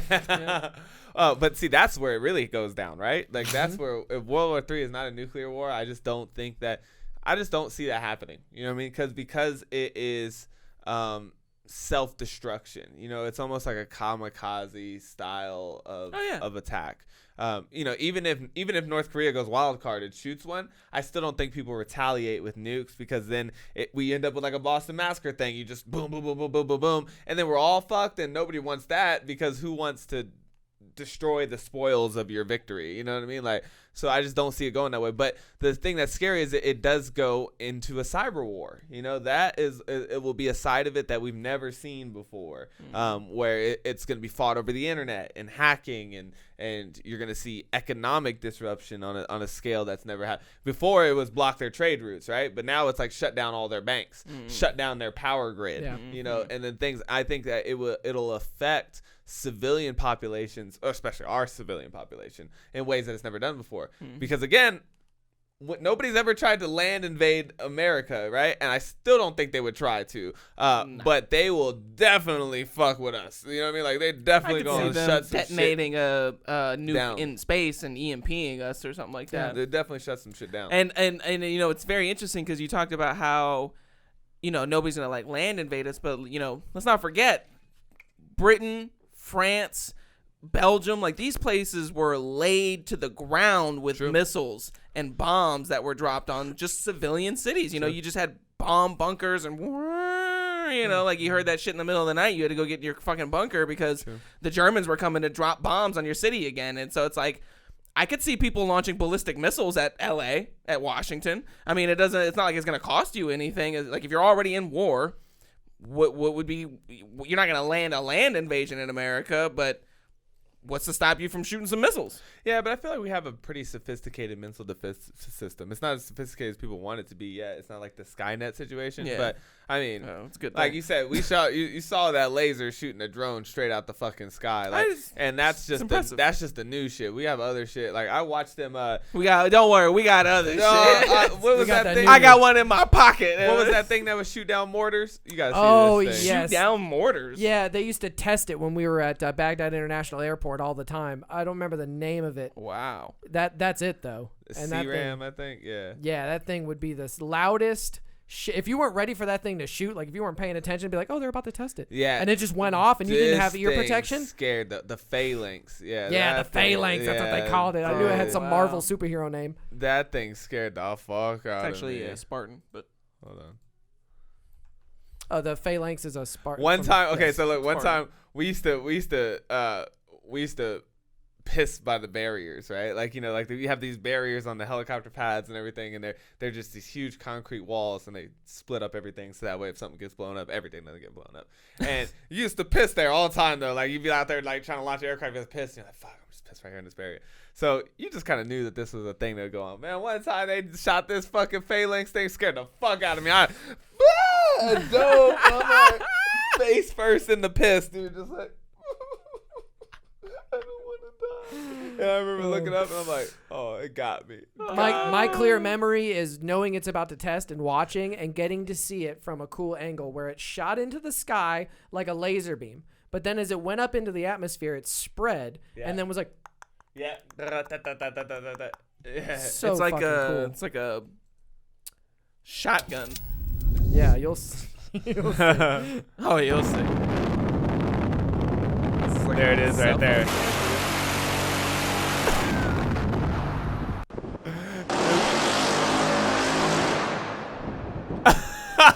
That's them shooting in the water, but they would shoot it into The tracers air. up into the sky is what looks like a laser beam.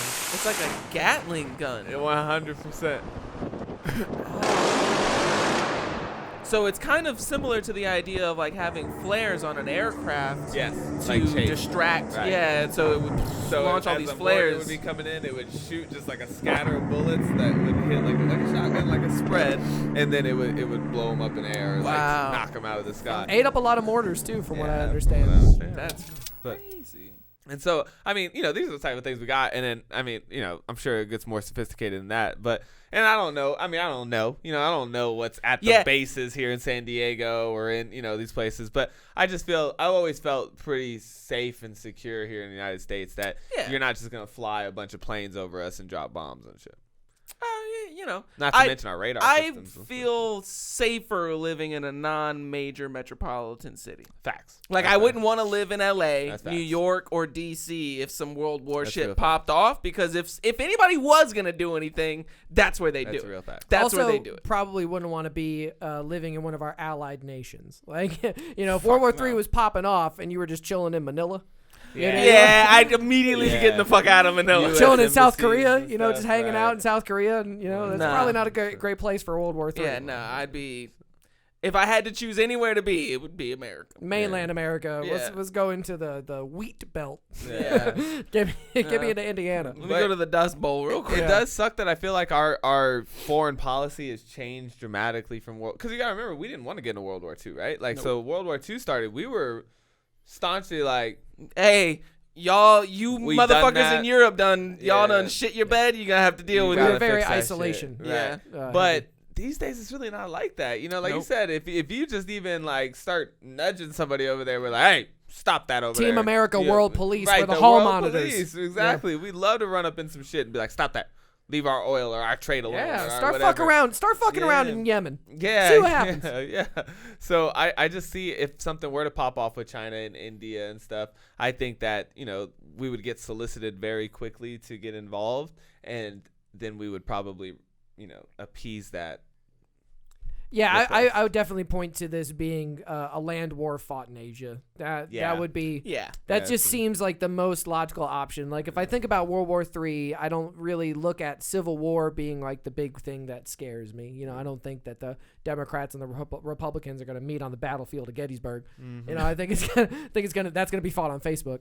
That's gonna be the Facebook front. Fact. But when it comes to World War III and foreign armies, the big ones that scare me are all allies. Iran, China, Russia, and North Korea. They're all homies. Yeah, they're all big homies. They're all homies. Big homies. You know, it does scare me, though, that we have that type of dissent within the United States, though, because you could see how when it comes time to act or be involved or protect, it's just going to be a bunch of that. Like, well, no, I think that this is fucking bullshit. QAnon told me that this is the way they want it to be.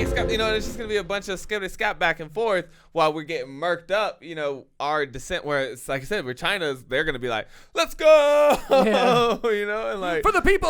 Exactly. And we're going to be fighting and blaming each other. And I just think that we're weak in that sense, you know, where we don't have a strong, we cannot make a coordinated, like, concerted effort. Yeah. We'd be fighting over, you know what I mean? Bills would be falling fucking 46, 49, whatever in the, you know what I mean? Everything would be against party lines and stuff. And it just would be a struggle to fight against some of these people who are well united. That's another interesting point. Like when you think about China in the sense, like the way that their government is set up towards their interactions with their people, they're in the position of, over the last 30 years, granting freedoms to the Chinese people. They're like, yeah, you know, you can have a little bit of open trade. You know, we'll let you import some stuff from other countries. We'll let you own your own business. Here's some mobile video games. Yeah, here's some cool stuff, you know. Like, they're constantly in this, like, giving thing, whereas for the last 300 years, our country's only been able to take things away because it was established with, like, you got everything. Everything you want, it's all yours. Go for it. But over the last 300 years, they've had to be like, all right, we're going to have to take that little bit of back. All right, you can't march in the street with hoods on. The cavalry sword is where we're going to have to draw the line, sir. I'm sorry, but you're not going to be able to do that. That's a pretty large horse. You're going to have to get down off that horse or take off that sword. Do you have a license for that? Oh, you got a license for that horse. So it's like, man, you hit me with that British accent that just made me laugh because it reminded me of this thing that this guy said that during the protest for George Floyd and everything, he was so astounded because people were walking through the streets of London and stuff saying, hands up, don't shoot. And he was like, guys, our cops don't even have guns. He was like, I get what you're saying, but you kind of look laughable right now. Well, I wanted to talk about Ray Dalio in this sense too, because he brought up that one thing. I don't have the source. I wish I had brought it, but he talks about this. He talks about how you know, world empires, like empires over generations and stuff, there's certain key precursors that have led to their downfall, you know, and certain check marks. One of those check marks that he mentions is the rise of a contesting superpower, right? And that's something that I've thought about often whenever I look at us and how we're placed within the United, like just how the United States operates in general. I feel like we have such hubris, you know, where we just feel like we're the baddest. We do have that like, you know, machismo. Yeah, you know what I mean? Can't nobody fuck with us. We got the biggest army. We spend the most money. You know, we have, you know, it's our dollar bill. Like, y'all ain't gonna fuck with us type shit. But if you look at history, there's been so many nations that have been in that. You know, Persia. It's like Persia running up on the Greeks, you know what I mean? And them just being like, there's no way you could withstand us. And then you get your fucking ass whopped, you know what I mean? And so I think that there's relatively speaking, but my point being is same thing with Rome. Like, where's Rome at these days? You know, sacked by barbarians. They were the greatest. Where's Napoleon at? Fucking wiped. Alexander the Great, wiped. Like Hitler, white. USSR. Yeah, white. What happened to the USSR? Now you got Kyrgyzstan, Turkmenistan, Uzbekistan, Kazakhstan. You got all of them. There's been just over time, Egyptians. Like, I mean, it goes on and on of these huge civilizations that rise to power And then you get your ass slapped, and then you have to fall back down the rung about 20 steps, and you work your way back up slowly, or not, or just be down there forever. You know, and America just always, like, this is obviously our time. You know what I mean? Like, over the last 50 to 100 years, it's really been our time. You know, it's like we're the world superpower. Yeah, definitely since the end of World War II. II, I mean, right? Like after the end of World War II, everybody was like, all right, well, we can't fuck with them. Those are the guys. Yeah. Right, whatever you say, guys. But that doesn't last forever. Nope. You know, there's just no way. There's just no way. It never has, and it never will. It doesn't last forever. And you got to start looking at these other. China is on a tear right now. Yep. You know, and I don't think it's like this sense of like we should take them on as our enemy or see that but we should definitely start reconsidering this idea that we have of like we're so big and bad and nobody should ever think about fucking with us. And it's like, yo, like you said, you should maybe be a little nicer. Yeah. And the guy who sticks his chin out gets whopped in the fucking the chin. hardest. I think we should definitely reevaluate our stance because having kind of seen how the military works and stuff like that, I understand that there's a lot of national pride in this. Just like the Chinese have national pride. Right. So finding some sort of common ground where we could be trade partners, we could have alliances, non-proliferation agreements, things like that, but a lot posturing. I don't think Donald Trump helped either. No, the world's big enough for posturing powers. That was a lot of like I said, that wrong energy. That's the wrong energy. Talking about we don't fuck with Chi-Coms and like all y'all motherfuckers in political positions that are taking on this idea. Telling North Korea that my rocket dick is bigger than yours. Come on, man. It's just not the what Twitter way. was used for originally. It's not the way, man, because I think if shit pops off, you're gonna be sadly disappointed in what might happen to us in a scenario like that. And I just nobody wants to see that. Nobody wants to do that. You know, we're all trying to get this prosperity game popping. You know, they're getting rich, we're getting rich. Trades happening back and forth, and I think that's the way to make it happen. You know what I mean? But I think it starts by reevaluating our foreign policy. You know, I've always been somebody who's highly for the idea of shelling up, you know what I mean? Fuck NATO, fuck UN, fuck all these alliances, because that's what it starts, you know? It's like, if somebody wants to get into a conflict, honestly, I know it's tragic and it's sad and this and that, you know, and you want to see it stop, but a lot of these things, they're just not your business, you know what I mean? It's just like, you don't understand the ties at play. And then when you start meddling, then that wants to encourage somebody else to start meddling, and then it becomes these types of situations. You know? Do you know what led Russia and China to become more militarily aligned? The shit going down in the Ukraine with Crimea and American involvement in Ukrainian politics. Right. That also pushed it. When we had State Department people on the ground helping people in the Ukraine protest and gain independence in Crimea, like that kind of shit.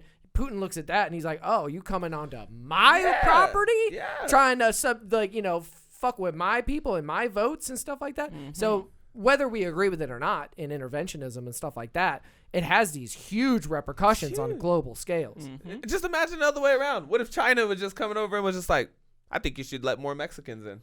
I think y'all should loosen up your immigration policies. You know what? We're gonna help them build tunnels and stuff, and we're gonna help them get in. You know?" And it's just like, hey, man, what does? You know, like, hey, what does? You know, like, how is this any of your goddamn business? Like, let us handle our own borders and how we want to do the situation. But as far as Rod was saying, you know, if China wants to take over Taiwan, you just gotta let them. It's just none of your goddamn. I mean, I do, you know. I agree with you. I don't think that you should be meddling in other people's business, but it's like it's unfortunate. But we do fucked up shit every day. Yeah. Every day we drone strike somebody or take over their oil, and everybody else has to sit there and watch. That's what we did to Iraq. I mean, Iraq was how big is Iraq? It's like not even the size of Rhode Island. It's like one of our smallest states, like tiny, right? And what justification did we have? Iraq's big. It's pretty massive. But I mean, it's not like I'll show it to you. It's not like massive, but it's big. Like, but my point is, size? I think it's probably comparable to Texas. I wouldn't know offhand. I think we're talking about Iran more so than Iraq. Yeah, no, Iraq's pretty big. I mean, not that this is to scale or anything, but they're tiny looking. Like Russia's big, Mongolia's big. What? I need you to look this up now. How big is Iraq compared to U.S. American states? Yeah. Okay, so it's Iraq will barely fit into the Northeast. Yeah, it's about 3-4 states combined. So my my statement still stands. You know, we Well- went in. It's like We're definitely picking on some little guys. yeah. for I mean, sure. think about it. Like, how is us going into Iraq? You know, big guys picking on little guys any different from China going into Taiwan. Or Korea or anywhere else and being like, hey, you guys are China now. Yeah, and what you guys were saying earlier, you specifically about redrafting things, like all of these treaties of military defense treaties that we have, like the one we have with Taiwan or the one that we have with Japan or South Korea or Australia, they were all done in the 40s and the 60s.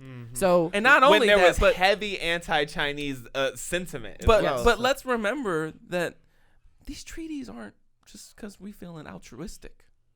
You know, Yeah. There's American interests yes. in the sea around Taiwan, Right. And so we're like, hey, Taiwan, you know, like we'll keep an eye out on you, we'll watch your back, but in the meantime, we're gonna do some shit. We're gonna do some fracking around you. You know, we're gonna do some oil drilling off your coast or whatever. It's like the mob. The mob that coming comes through, down and we're like, hey man, your shop got looks that real protection nice. for Yeah. you. And so it's like, you know, we have to remember that, like Panama and stuff like that, the Philippines and shit, like, you know, like Russia did that shit with there's Cuba. a reason why we're there. Yeah, Yeah. you know, exactly. There's a reason why we're there, and it's not because we're the good guys. It's Right. not because we're like, hey man, we just want to make sure Facts. that Taiwan don't get picked on, little brother. Facts. It's not about that. It's because Taiwan got something we want. Exactly. Not And to the mention, same thing with Iraq. That's why we went up in Yeah, there. there's the other side of this too, where we're talking a lot about China, but we've been surrounding Russia with nations and military bases that are favorable to America. Same. Yeah. So when we start having their entire western border filled with alliances and military bases, or people who will let us use their military bases, there's a lot of that going on in the American politics. I could also see why Russia would be a little bit like, hey man, could you back off my borders a little bit? You know what I mean? Could you chill the fuck out? You mind leaving a couple of countries for me to ally with? I mean, shit. Yeah, I mean, we were really looking hard at Bulgaria. You swooped in. And that's the thing. Is like the Didsies. only reason people don't say anything about us is because we're not like invading these countries and trying to like annex them like Hitler and like Stalin. You know, like these people were trying to expand their actual country's borders to envelop these other countries, whereas we're totally fine with just like, we don't have to say that Kazakhstan is part of America. Kazakhstan just knows. You know, like we come in, when we come in, they step aside, we do what we want. It's no big deal. So there's no need to worry everybody on that side of the planet like, oh, Kazakhstan's part, like it's like a US state now. Like there's no need for all that. South Korea. Yeah, like there's no need to tell anybody that South Korea is a state of the United States. That's just gonna upset people. Speaking of Kazakhstan. But when we come, we never leave. Yeah, but in all intents and purposes, it's the same. Speaking of Kazakhstan and that area there, that is all Chinese aligned. Oh, well, you know, I was just pulling up. Yeah, I was just thinking about it because I had looked up all these. I looked at who China's allies were and what Yeah. treaties China has signed. And I was going through like Wikipedia shit, so it's like pretty dense. But one of the big ones was an alliance between like China and then Uzbekistan, Kazakhstan, The Soviet bloc. Turkmenistan, Yeah. like all those little stand groups. I think Pakistan even is part of it, which is, I mean, if you're India, That's not looking good for India. you're Yeah, looking at that shit. and being like, yo, why is my hat got such a big army? You know what I'm saying? Those Like, guys are glaring down at those us. guys over are there. pretty well armed up there in the north. Winter's coming. He said, "Where's my hat?" It would be like if Canada was just sit up there at the ready position. Dude, can you imagine if Canada like signed an alliance with Russia or some shit like that? Like we'd have some very happened. strong words for that. Never happened. I mean, it's a hypothetical situation. No, I'm like, saying, but that's how those we would people never let it happen. That's my point. We would be like, "Hey, the fuck you are." Like, Russia come creeping up over the back Russia, of our yeah, head? Russia would fucking, you know, if Russia started trying to get all friendly with Canada, we'd come in there and be like, hey, Trudeau, sanctions. yeah, we need to talk to you over here. Come down here. We need you to come down to Washington real quick. Oh, can't you guys come? No. Why don't you come over here for a second? Sit down. God No, damn sit down. Isn't Canada the best though? I mean, those motherfuckers, they got it figured out, dude. They literally hang on us right there. They're right there with the most inflammatory motherfuckers in the entire thing, and they're just like, hey. Well, hey, we ain't do nothing. We over got here. a couple We're chilling, troops. you know, Yeah. we're chilling. Just relax. I look at them the same way I look We at the help them. Canadian soccer team. Yeah, they just they're like- almost as good as America. But they don't fucking But do they don't none really- of that yeah. shit. And they take care of their own people. They're like, hey, we got this like free healthcare over here. We got enough army to protect ourselves from some situations. But like, we're chilling, dog. We still fuck with Australia the is really French and the Australia UK. is really the one that's got it made. Like, because not only are they not really like interested in anything going on outside them, but they're in such an advantageous position just way down there out of the geographically. way. They're just like, and nobody wants anything that it's a giant desert basically. Yeah. And it's like, Sydney's nice, but I mean, what are you gonna get out of Australia? It's the only country. And I'm not trying to shit on you, Australia. I love Australia. Props to Australia, because I was gonna say they're the only country that's a continent. Yeah, facts. True. Facts. A whole continental country. They're a whole ass continent. Yeah. But ironically though, guess where their ass was? 2001, sitting right next to our bitch ass. That's in what they get for getting into Afghanistan. NATO. So that's, You know, what I in mean? Sweden Like, the same way. Sweden's always been like, hey, we got all the money. We handle the money. Y'all handle the fighting. yeah, like you guys, like, look, both sides bank with us, so we can't take sides. Here. What do you want us to do? I've got Stalin's money and I've got Hitler's money. You know, I've got American money. We can't really get involved. But they're about taking Churchill's money too. So and you know what's funny is that everybody accepts it. They're like, yeah, let's not fuck with the bank. Yeah. But that's what sucks, because like there's certain people who can't avoid the conflicts even if they want to. Like Europe is kind of that way too. It's like they tend to be in the middle of everything, right? They're like smack dab in the middle of all these things. They're literally in the middle of everything. So it's like if we want to invade China or something, you know, we're gonna come through their eastern. Well, I guess that would be their western border, right, through the water. But we also gonna want to come through the land too, and so we're gonna have to ship everything. Oh no, their western border's on the land. Their eastern border's on the Okay. So then, but either way, we're gonna want to come from both sides. You know what I mean? And so that's gonna be like trade routes through their Europe and India, getting baby. into yeah, straight Funnel up. Yeah, Straight we're gonna up. come up underneath come and funnel right through to their ass. Hey, right through that like That's how I'm playing. And you know, this is kind of unrelated in a sense, but you made an interesting point about how Ray Dalio was talking about one of the main factors that coincides with empire collapse being a very strong competitor, but also desertification of their lands is one. And I mean, the UN has stated that we only got 60 harvests left on our lands, and we can see, like, I mean, Egypt's in a fucking desert now. Yeah. It wasn't always a desert because you can't survive in a desert. So it's like, or at least you couldn't back then without modern technologies and stuff. So it's like desertification, but also, and I mean, say what you will about it, I'm not trying to make a point here. I'm just saying that this is just a historical fact. When the culture becomes very loose with the idea of sex and genders and embraces a lot of androgyny and stuff like that, that also coincides. I mean, that was part of Rome. That was, you know, part of the great empire. Many great empires have fallen right after they got real loosey-goosey with the pants. You know what I'm saying? Well, they started giving out Jimmy Johns. Yeah, you know, and it's just like, you know, culture has something to play in the downfall of an empire as well. Yeah. Well, I think it also leads to that division that I was talking about too. You know, like internally when people start separating from any kind of principle base, you know, so it's not really just about whatever activity they're taking on. At least personally, I don't think so. But it's that mass division from any type of unifying guideline, right? So like we talk about with China and stuff, like they have strong tying principles where, you know, yes, like all, I'm not saying all Chinese, but majority of them act the same, you know, treat each other like they have the same idea of what's right and wrong and stuff, and like, you know, how you treat each other with a lot of respect and stuff. Whereas in a lot of these societies, you start getting to that point where it's like, you know, fuck the rich, and the rich being like, y'all are fucking heathens or hooligans, and, you know, and like a lot of division between it, because that's another big key to it too, is the separation of economic class, right? Like the rise and the wealth disparity and stuff. So there's a lot of factors at play though that would lead us to be, man, that Decadent Society book, man, that's the one to read, right? Because I really feel like that's where we're at with it. We're fat and we're rich and we're lazy, and a lot of these things are gonna like tied to our downfall and our demise ultimately, you know, eventually, if we don't change our ways. We used to have some similarities to the things that China do. If you look back at us in like the Make America Great Again age of like the late 50s and the 60s, where every kid would go to school and put their hand over their heart and pledge allegiance to America. You know, like there was a lot of that, you know your neighbors, a lot of that kind of social organization that you're describing that is still very apparent in China.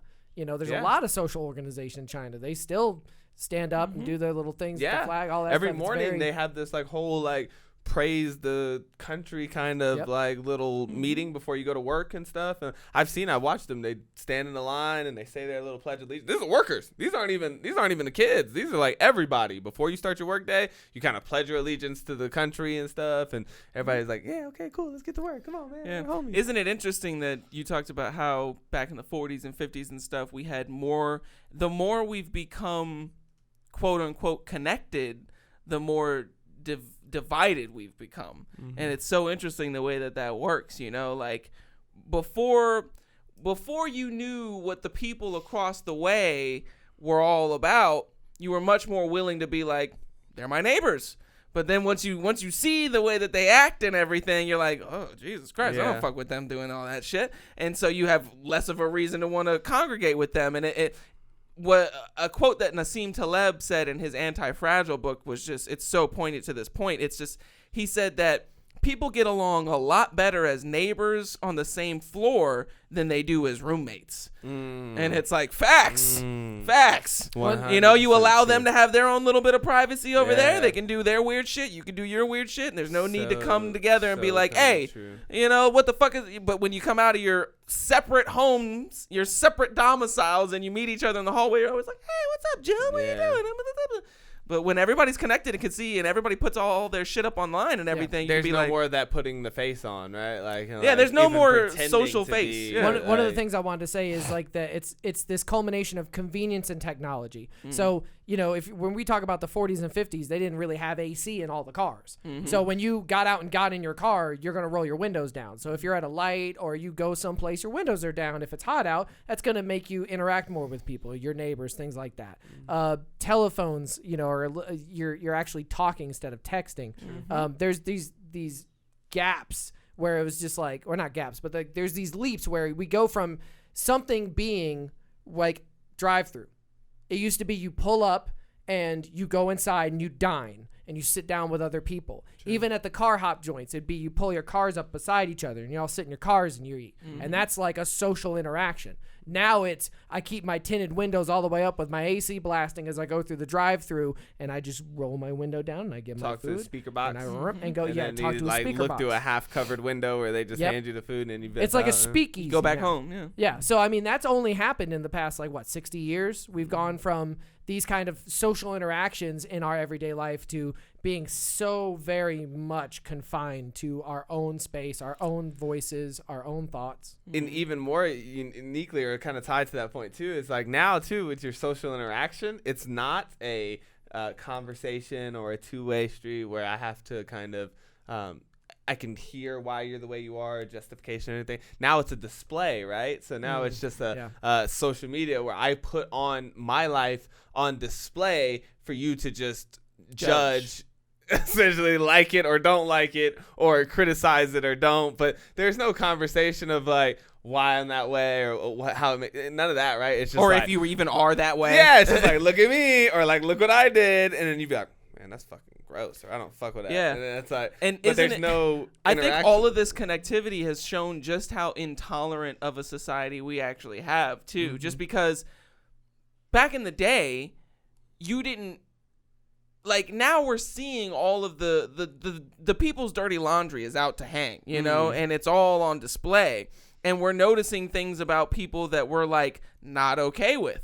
And before, it wasn't that you were okay with them, you just didn't know them. You just about didn't them. know that. You just True. didn't know that about them. You didn't know that John over there, not you, John, but, you know, like, maybe I'll use a different, you didn't know that Dan over there just, like, likes to have his Not you, dick Dan. rubbed by Not you, by feet, Yeah, you know, like, feet dicking. yeah, it's Dan like, likes the feet dicking. so it's like, now that you know that, and, like, that's a thing, you're like, oh, that's fucking sketch. Like, I don't want my kids hanging out with his kids. And you know, like, now you got another thing to judge about them. Whereas before, all of that stuff, like, there's a little, like, not everything needs to be out in the open, you know? Like, and I think that everybody thought that, like, the more we expressed ourselves out in the open, the more people would come to accept each other. But it actually had the opposite effect because we weren't really as tolerant as we thought we were. Well, because it's human nature. Now, so you got to understand, human nature is you do not like people who are not you and your people. Like, this is just built into your nature. Like, they've done psychology studies and stuff on this. Like, strangers, you just don't like strangers, right? Until you've adopted people or found out mostly, A, do you have similarities, right? You like people that are like you. But people who are not like you, we have a normal disposition to be intolerant of them for whatever reason. You know, just like I said, Survival. It's just survival in a sense, right? It's an evolutionary and so thing. we haven't evolved out of that yet, right? So that we can kind of be more tolerant of people and all their differences and this and that, right? And so I think it's that mixture, because you can do it either way, but it has to be both. You got to, if everybody's going to express themselves to the true, most open side of it, then we have to evolve as a culture, as a society, as humanity who can deal with that, understand that everybody has differences, and that we know that they, just because they're that way, that they're still somehow connected and tied to you at a very deep core level, or there has to be a veil put up in the sense where you're like, you don't parade all these differences to give people all these reasons not to like you. I think that that's totally true, because even in those older societies you see that. Now it sucks because a lot of people felt oppressed, like they couldn't express themselves, you know, and be who they truly were. I personally hate putting on the face, you know. I hate going out and pretending to be something I'm not or something like that. But now I'm kind of starting to see its efficacies in the sense of keeping social lubrication, you know. And it's no surprise that in a country like China, where you have most of the people in China are Chinese, you know, they're very culturally similar and stuff like that, whereas in a country like America, we're vastly different. So many different various cultures and ways of living and ideas and principles and religions, and all these differences come together to create this melting pot where you can go and you can have Chinese one night and Italian the next night and all these awesome things. But it also brings about a lot of, you know, what you like to talk about, John, cultural friction. And it's no surprise that in a culture or in a society like America's, where there's so much difference on display, that there's a lot less cohesion. And so now, like, the idea of being like a proud American is like completely diluted. Proud democratic American. Exactly. So it's not even an American. You're just like you're a proud whatever group you are assigned to, like, that you ascribe to. Like that's the people that you identify with, but there's no underlying thing that makes us all similar to each other. And that's why you have to go another level deeper, which is what I do, which is say I'm a human being. And I'm a citizen. Yeah, nothing that you can say to me will say that you and I are not human beings. I don't care what you eat different food, you wear different clothes, you fuck feet, whatever. But human you beings. Dan. But you fuck though. You fuck though. But you eat though. I bet you shit though. Hey, I bet you put on them clothes though. Yeah, you know? I bet you be breathing right now. Yeah, right now. I see you. I see you breathing. Me too. Yeah.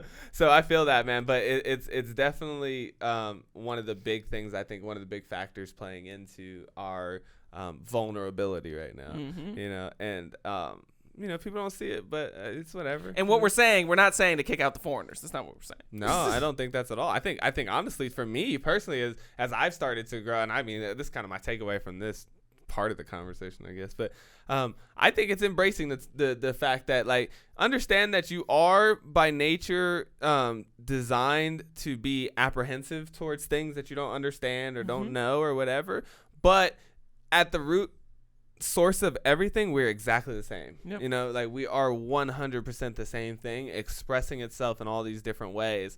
And so I think that if you can kind of identify with that idea, then I see people and they do things I wouldn't do, or like things that I don't fuck with at all, but I never think to myself, that's my enemy because of that. You know, I'm still like, that's just a part of me, or a person like me expressing themselves in a different way. I always think of how I'm like, dude, I could have been born in China.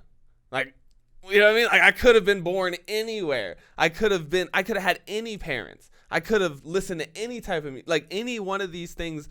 If I had the story like that person has, I probably would be that person. You know what I mean? So it's just you like, would be. You would be, right? And so you just so happen to have this story. You just so happen to be born here in the United States. You just so happen to be this story. And, you know, have some empathy. Yeah, that just, you know, your story could be completely different. So I don't think that, you know, looking at somebody who was just born in China and being like, well, you're the fucking problem. It's like, and what you're describing solves racism too, right? Because it's like, they're you. They're you. They're just all you. Everyone is you, dummy. Just born, and they just happen to be born in this country or with this skin color. They just happen to have this organic makeup, but it's the literal genetic same as yours. Like, you're a human. Yeah. Like, if I test your pee, I'm not going to say, well, this is white person pee. You know what I'm saying? Like, we're all the same fucking I know thing. what you're saying. Yeah, I know what you're. I'm absolutely. picking up what you're putting down. RNA. What you're saying is that we got to get rid of the animals. What I'm saying is that Chinese are not the other. They're Yeah. just humans. Facts. Exactly. And I hope they see that the same way too. Yeah, I really hope when they land on the East Please Coast. don't turn off our transformers for the love of God, China. Well, very scary, but you know, Hey, we'll survive. we'll wish for the best. Yeah. We'll survive, probably. Hey, I'll say it again. Get a gun, start a garden.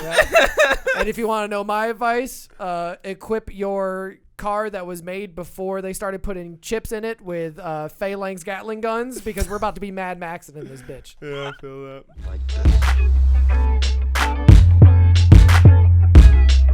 Yeah, I have some good takeaways from what you were talking about gun control.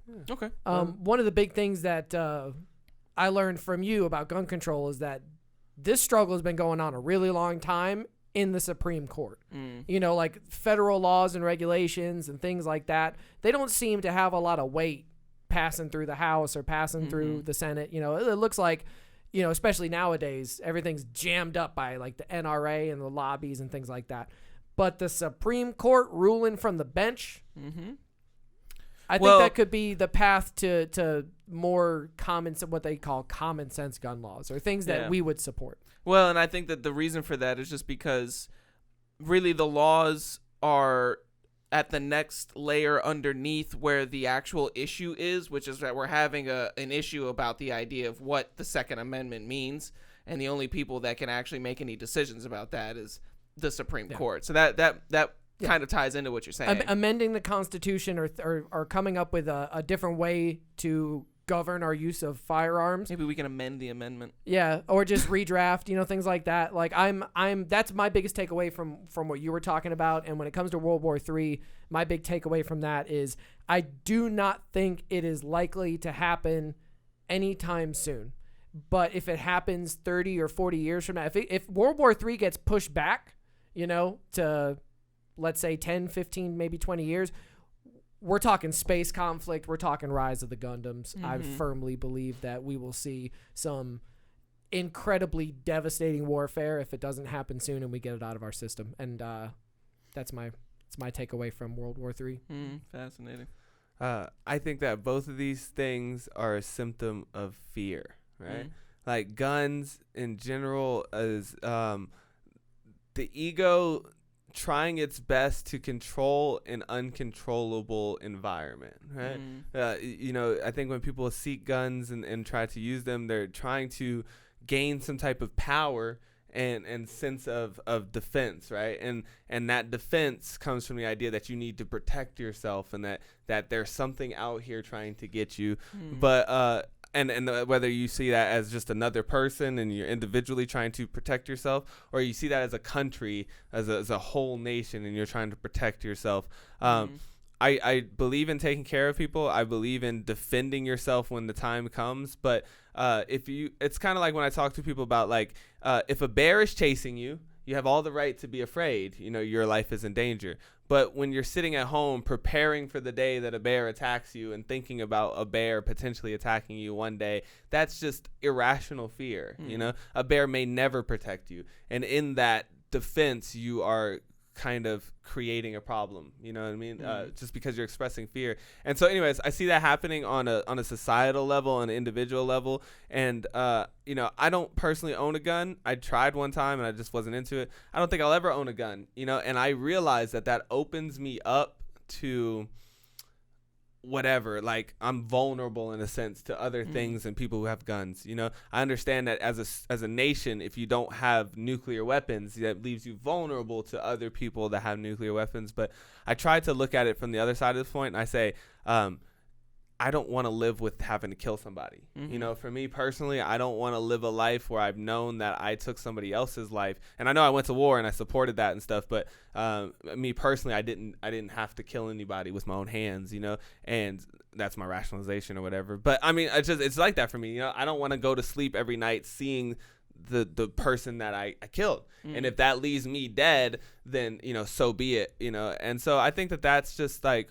where I'm at with it, is I've kind of relinquished that fear. And I think that in turn, that leads you to express more love. If you're not afraid of your other or these other people, you can love them and be more empathetic and look to ways to help them rather and to create, social alliance with them rather than deeming them your enemy and bordering them off and antagonizing them and same thing with your guns, and you got to flash your gun to let the other guy with the gun know that you got a gun, and then somebody gets shot because whatever. So I just think that less fear, more love could solve a lot of these gun problems and these war problems. Yeah. Me personally, I feel very strongly that if you really want to solve the actual issue at hand, which gun violence is a symptom of, it involves empowering people, and it involves kind of like we talked about last episode with the homeless problem. It's like you have to give people a strong foundation from which they can move forward in their life from. And so when you don't have that, when people are living their lives out of fear, and when people are living their lives with this sense of lack and things like that, they feel the need to put up walls and put up borders and get guns and things like that. I don't know. I haven't really made a strong decision whether or not I own a gun. Maybe if in the future when I have a family, if I want to have like a gun for personal protection. But once again, I'd probably have non-lethal bullets in it because I also am not interested in taking anybody's life, even in self-defense. I think that there's very effective means of self-defense without having to kill the person who's, even if they're trying to kill me. Like I just don't feel like your best self-defense is to get away. You ever seen Home Alone? Booby traps. Yeah, exactly. Booby traps, fucking, I was thinking more like rubber bullets, but, or pepper spray bullets, or, something that... The incapacitates so I can get away, so I can get my family to safety, or just kick them out of my 2-story house. But in the end, I think it comes down to more of the deeper level or the higher end of the Maslow's hierarchy of needs. That's where all of humanity's problems seem to actually be rooted. And so if we can solve those things, if we can give people autonomy and give them something that they can believe in and give them something that they can feel like they're living their life with purpose, and as a further consequence of those things, you get less gun violence, you get less hate, you get less wars. So that's my takeaways for it. Feel strong. Powerful. Yeah, absolutely. From all three of us. Interesting conversation, kind of dangerous, but I would encourage you guys, like John said, I don't think it's going to happen tomorrow. I don't think that, Chinese people are your enemy or anything. Yeah, so. Don't prep for war with Russia right now. Don't use the tie-dye conversation to lay at home in bed and pray tonight. So this is just we got plenty of Navy.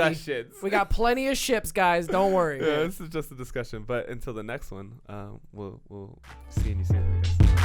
Peace.